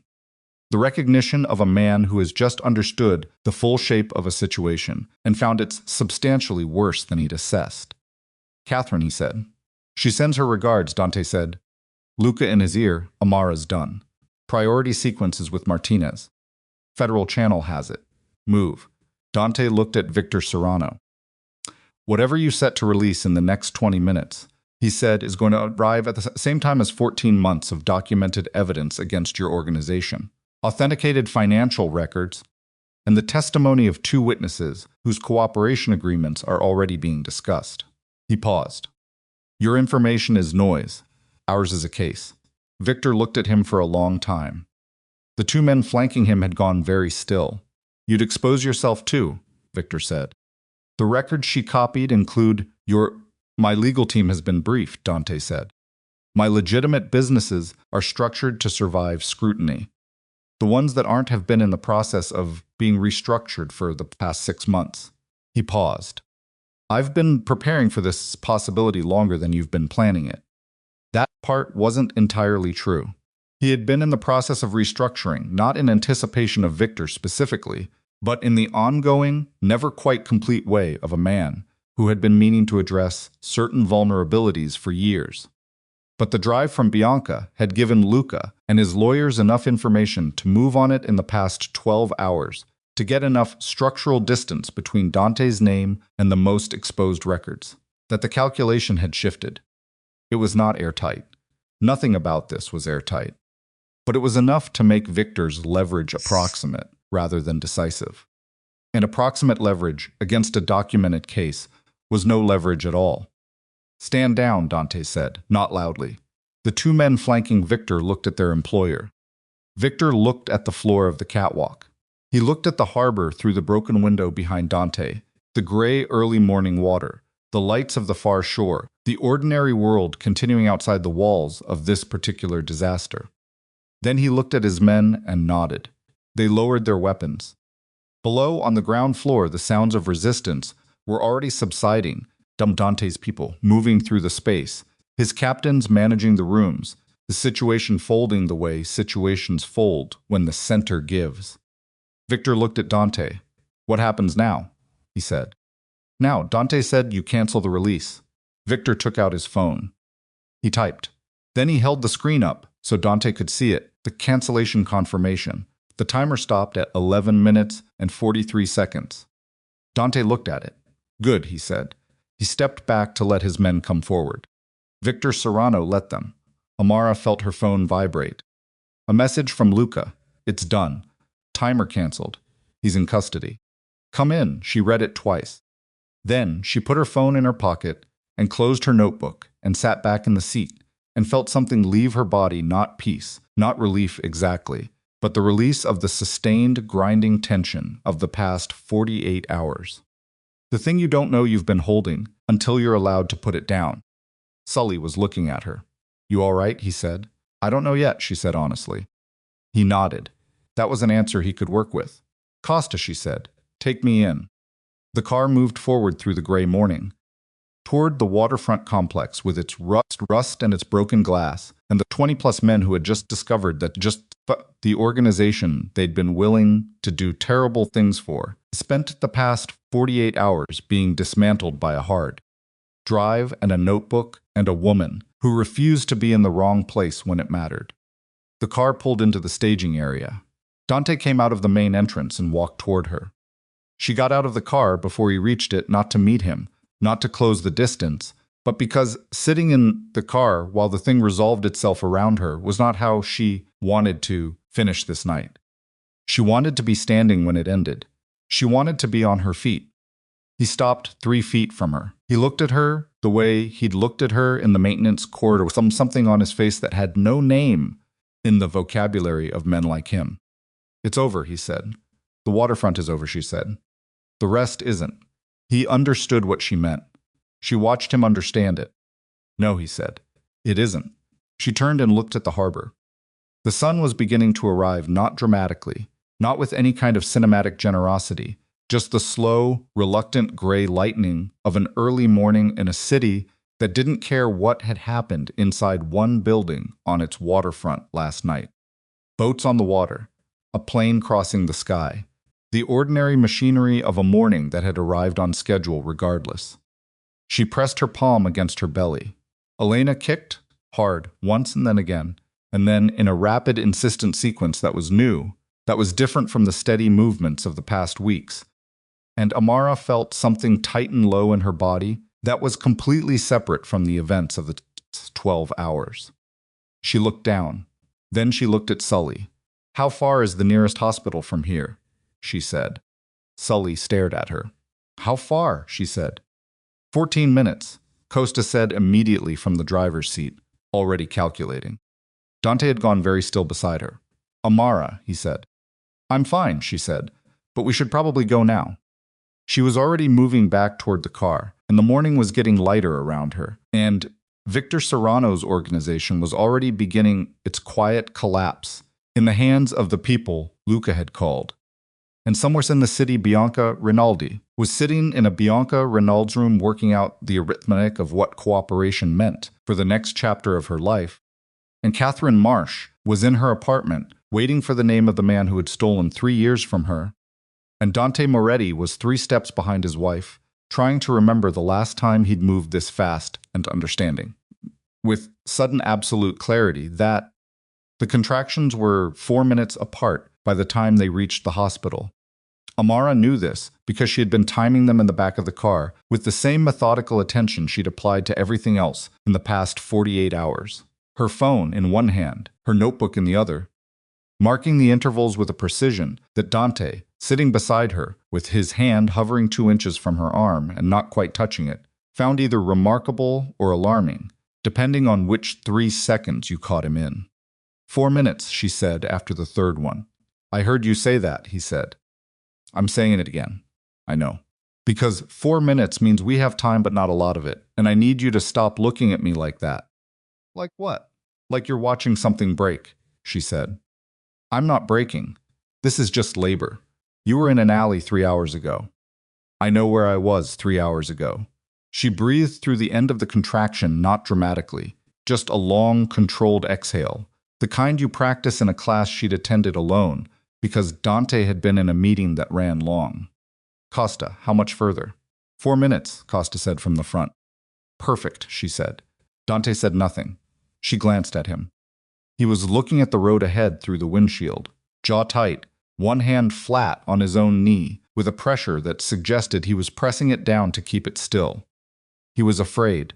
She could see it clearly, and it was strange to see, not because she'd never seen some uncertain, but because the particular quality of this fear was different from anything she'd seen before. It wasn't the fear of a man who might lose something he owned. It was the fear of a man watching something happen that he could not manage, could not direct, could not protect against with money or soldiers or the weight of his name. It was the fear of helplessness, and it was genuine, and it looked on his face like a kind of grief he hadn't known he was capable of. She reached over and put her hand on top of his. He went very still. She didn't say anything. He didn't either. The car moved through the early morning streets and her stayed on his, and 4 minutes later, Costa pulled up to the emergency entrance, and the next several hours belonged entirely to something that had nothing to do with Victor Serrano or Bianca Rinaldi or the accumulated wreckage of the past week. Elena Moretti arrived at 6:41 in the morning. 7 pounds, 2 ounces. Dark hair, which surprised no one. Eyes that were the particular unfocused blue of all newborns, but which had, the attending nurse said with the cheerful authority of someone who had delivered several thousand of babies, a look about them, like she's already unimpressed with the situation. Amara laughed at that. The laugh turned into something else briefly, and she pressed her face against the pillow and let it be something else for about 30 seconds. And then she straightened up and held out her arms, and they put Elena in them. And the world reorganized itself around that fact. She was so small. That was the thing nobody adequately prepared you for, not the books, not the appointments, not the grainy ultrasound image of a face that had sent Amara to a penthouse office with a gift box a lifetime ago. The absolute, staggering smallness of a person. 7 pounds felt abstract until it was in your arms, warm and dense and breathing, with a concentration, so total it seemed to fill the room. Elena's face was doing the scrunched, furious work of existing outside a body for the first time. Her hands were fists against her chest. She smelled like something Amara didn't have a word for, not clean exactly, not sweet exactly, just deeply and irrevocably specific, the smell of this person and no other. Amara looked at her for a long time without speaking. Then she said very quietly, "Hi." Elena's eyes moved. Not toward her, not focused, not capable yet of that particular miracle. But they moved, and her fists unclenched slightly, and her mouth made a shape that was probably just muscle reflex, and that Amara chose, deliberately and without apology, to interpret as recognition. Dante was in the doorway. He had been there for some time. She didn't know exactly when he'd appeared. The last hour had been its own country, operating by different rules. But he was there, in the doorframe, still in yesterday's clothes, his jacket gone somewhere. His face carrying every hour of the past 2 days, in a way he wasn't trying to conceal. She looked at him. He looked at Elena. "Come in," Amara said. "She's not going to bite you." He moved into the room slowly, the way he'd moved toward her in the maintenance corridor carefully, like someone approaching something they were afraid of damaging. He stopped at the edge of the bed. Up close, looking down at Elena in Amara's arms, his face did something she had only seen it do once, before in the conference room, when Bianca pushed the bag across the table, when his composure had cracked and shown the material underneath. But this was different. That had been the crack of a man confronting the cost of his failures. This was something that had no relationship to failure at all. This was just openness, the face of a man with nothing to manage, and nowhere to hide, and no remaining interest in trying. He started. "Yes," she said. She transferred Elena into his arms with the focused care of someone handing over something that cannot be replaced. He took her with both hands, the way people who haven't held a newborn do, too careful, too rigid, and then adjusted, instinctively, cradling her against his chest. Elena made a small sound, not a cry, just a sound, the kind of sound that means adjustment, that means I am recalibrating to this new situation. Dante looked down at her. His hands, which had been rigid with caution, slowly relaxed. His breathing changed. She watched it. Change watched the long, controlled exhale of a man who had been holding himself together for days, finally stop being controlled and just become a breath. He said nothing for a long time. Then, "She's so small." "I know," Amara said. She stopped. Tried again. "She looks like She looks like herself, Amara said. She doesn't look like either of us yet. She just looks like her. He nodded. His eyes hadn't left Elena's face. Amara watched him hold his daughter and let herself feel, for the first time since the parking garage, something that was not anger or grief or the cold operational clarity she'd needed to get through the past 48 hours. Something quieter than any of those. Something that didn't require her to do anything with it except feel it. It was not forgiveness. She was clear with herself about that. It was something more complicated and less resolved, the recognition that the man standing at her bedside holding a 7-pound person with terrified reverence was genuinely, actually, irreducibly a father, and that this fact existed independently of everything else he was, or had done, or had failed to be. She could hold both things. She had learned, in the past week, that she was capable of holding more than she'd thought. The hospital kept her 2 days. Dante stayed for both of them, not at her bedside constantly, not in the way of a man trying to demonstrate something, but present. He slept in the chair in the corner and ate terrible vending machine food, and held Elena when Amara needed to sleep, walking slow circuits of the small room in the dark with the baby against his chest, which was how Amara woke once at 3 in the morning to find them Dante standing at the window with Elena, looking at the city, not talking, just standing in the dark together. She watched them for a moment without making a sound. Then she closed her eyes and went back to sleep.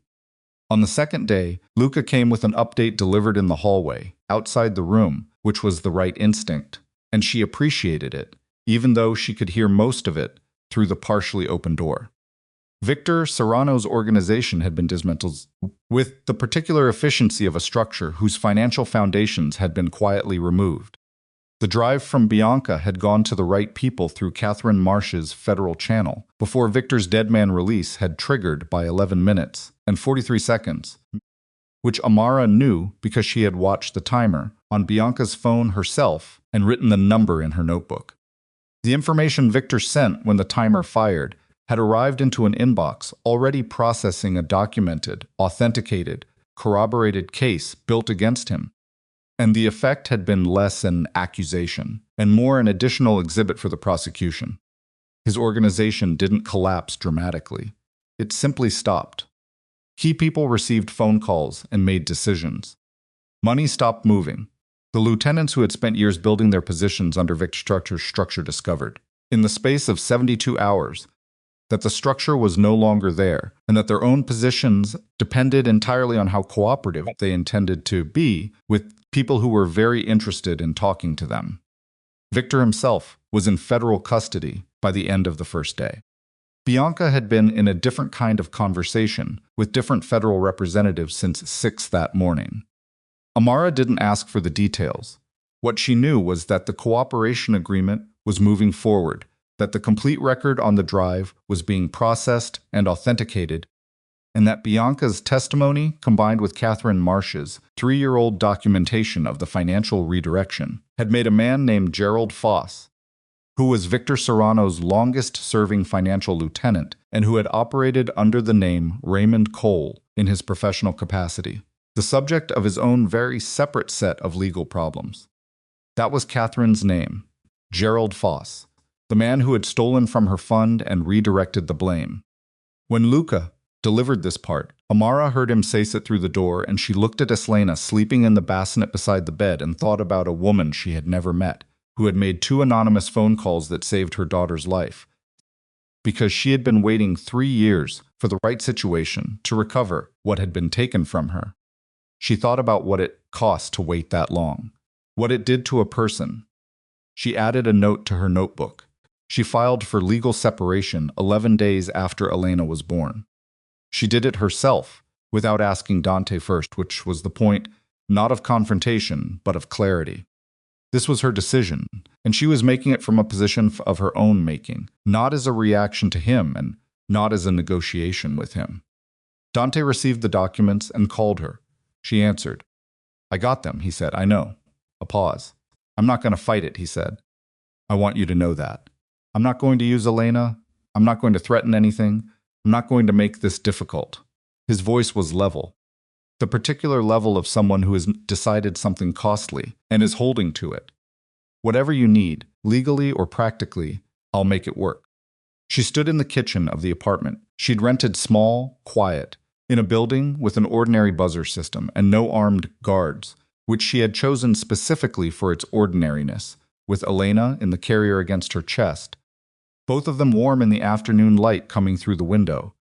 I know you won't, she said. That doesn't make it. He stopped. No, she said, it doesn't. Another pause.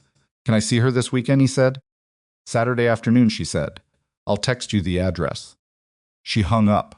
Elena was asleep against her chest, making the small, rhythmic sounds of an infant who had no idea what was being arranged on her behalf and was choosing wisely to dream through it. It's all right, Amara said softly, not to herself. To Elena. It's going to be all right.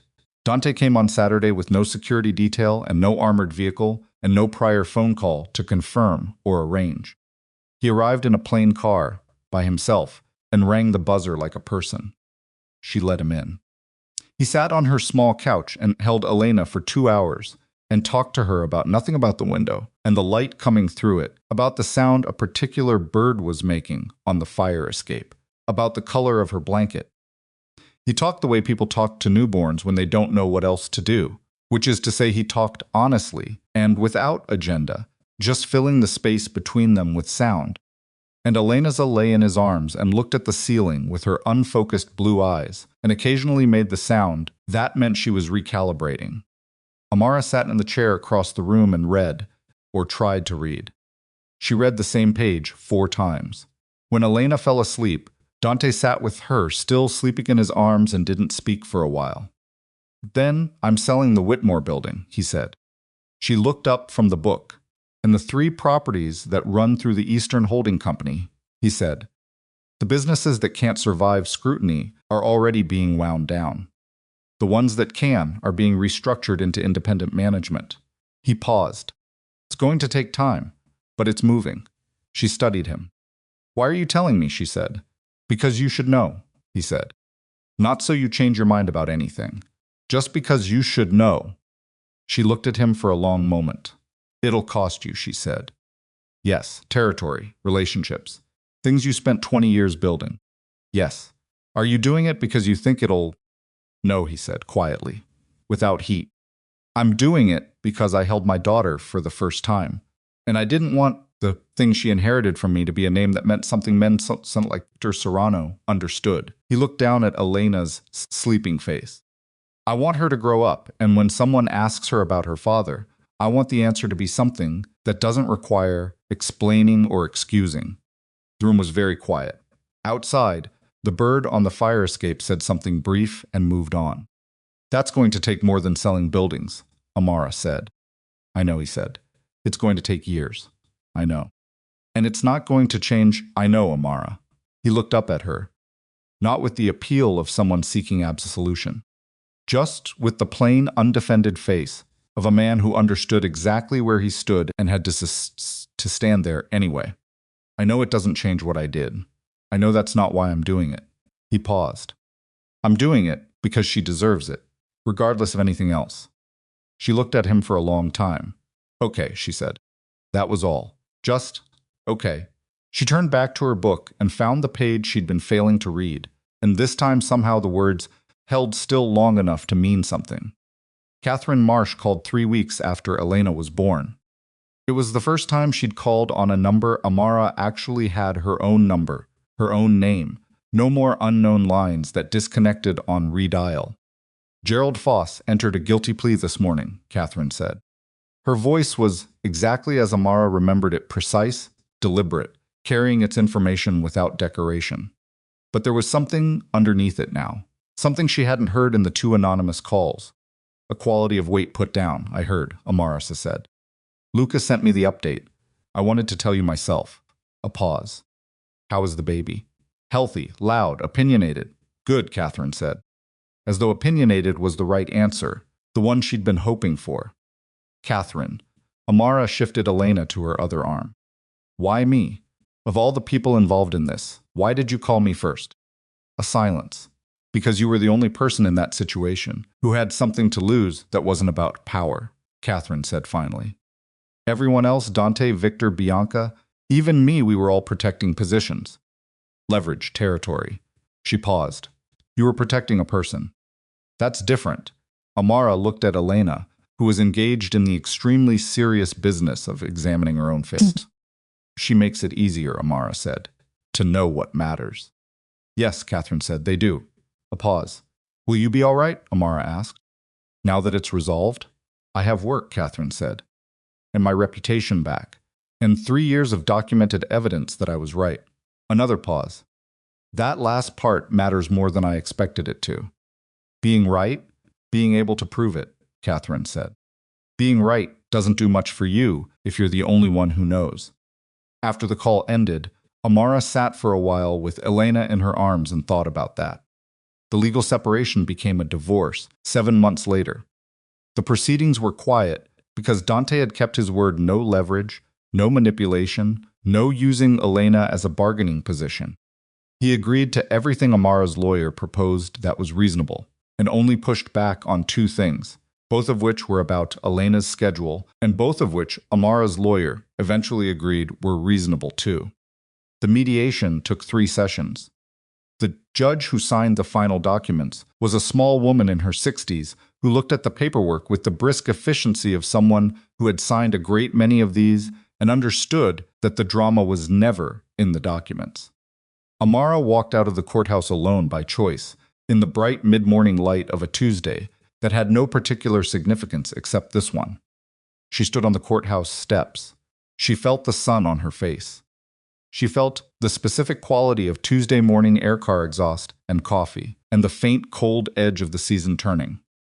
She felt 7 months of slow, unglamorous reconstruction, the apartment, the job she'd taken consulting for a nonprofit that needed someone who could organize complicated information into coherent strategy. The evenings alone and the Saturdays, with Dante in her living room talking to Elena about birds on fire escapes. She felt the gift box she had carried into a penthouse office, and the parking garage floor, and the maintenance corridor that smelled of paint, and the sound of an old lock giving under her elbow. She did not feel particularly like celebrating, but she did not feel like grieving either. She felt like a woman standing on courthouse steps in the sun who had come out the other side of something, and was not yet sure what the other side looked like, but was, for the first time in a long time, interested in finding out. She took out her phone and called Rosa. It's done, she said. Rosa said something loud and warm and slightly tearful in the specific way Rosa did everything. Come to dinner, Rosa said. I'm cooking. Bring Elena. Don't bring anyone else. I'll be there at 7, Amara said. She put her phone in her pocket and went down the courthouse steps and got on with her Tuesday. Dante came to pick Elena up on a Sunday afternoon, 6 months after the divorce was final, and he brought with him a small paper bag that he held out to Amara at the door with a directness that suggested he'd thought about how to do this and decided the simplest way was the only way. She looked at the bag. What is this? She said. Open it. She opened it. Inside was a cream-colored box with a pale gold ribbon. Small, familiar in a way that took her a moment to locate, and then landed with a precision that was almost physical. She looked at him. I kept it, he said, from my desk. I kept it. He paused. I don't know if you want it back. But it belongs to you, both of you. She opened the box. The ultrasound photograph was still there, folded in the same square of tissue paper she'd wrapped it in. Slightly worn at the corners. The image itself, her daughter's face, that first clear image of Elena's cheek, the profile that had made a technician pause and say you can see her face now, was exactly as she'd left it. She looked at it for a moment. Then she looked at Dante. His hands were in his coat pockets. He was not apologizing. He was not explaining. He was simply standing in her doorway on a Sunday afternoon, having carried this small box through 7 months of proceedings and restructuring and Saturdays on her couch, and having decided that today was the day. Thank you, she said. He nodded. Elena appeared in the hallway behind Amara, pulling herself upright against the wall with the determined concentration of a person who has recently discovered vertical mobility and intends to use it constantly and without warning. She saw Dante and produced the sound she made for him, a specific emphatic syllable that had not yet refined itself into a word, but that was clearly his alone, assigned to him by some interior logic that operated beyond language. Dante's face did what it always did when Elena looked at him. "Hey, Trouble," he said. Elena fell down, got up, fell down again. Got up again with the implacable persistence that was, Amara had come to understand, simply her daughter's nature, not stubborn exactly, but committed. Constitutionally committed to the attempt. Dante crouched down and held out his hands. Elena crossed the hallway to him in a series of supported lurches, hands on the wall, hands in air, one hand on his arm when she got close enough, and arrived at his feet with the triumphant, staggering finality of a very small person who has just crossed a very large distance. He picked her up. "Ready to go?" he said to her. She grabbed his collar and said the syllable again. "Yeah," he said. "Me too." He straightened and looked at Amara over Elena's head. "I'll have her back by 6, he said. "I know," she said. He turned to go, then stopped. "Amara."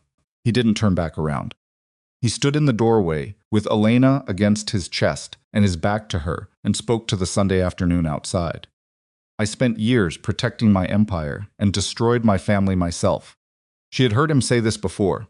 Not to her, she had not been in the room, but Rosa had been there, had been standing in Amara's kitchen when Dante had said it after one of Elena's early checkups, thinking he was alone. Rosa had reported it with the careful, neutral precision of someone relaying information and withholding opinion. She had never told him she knew.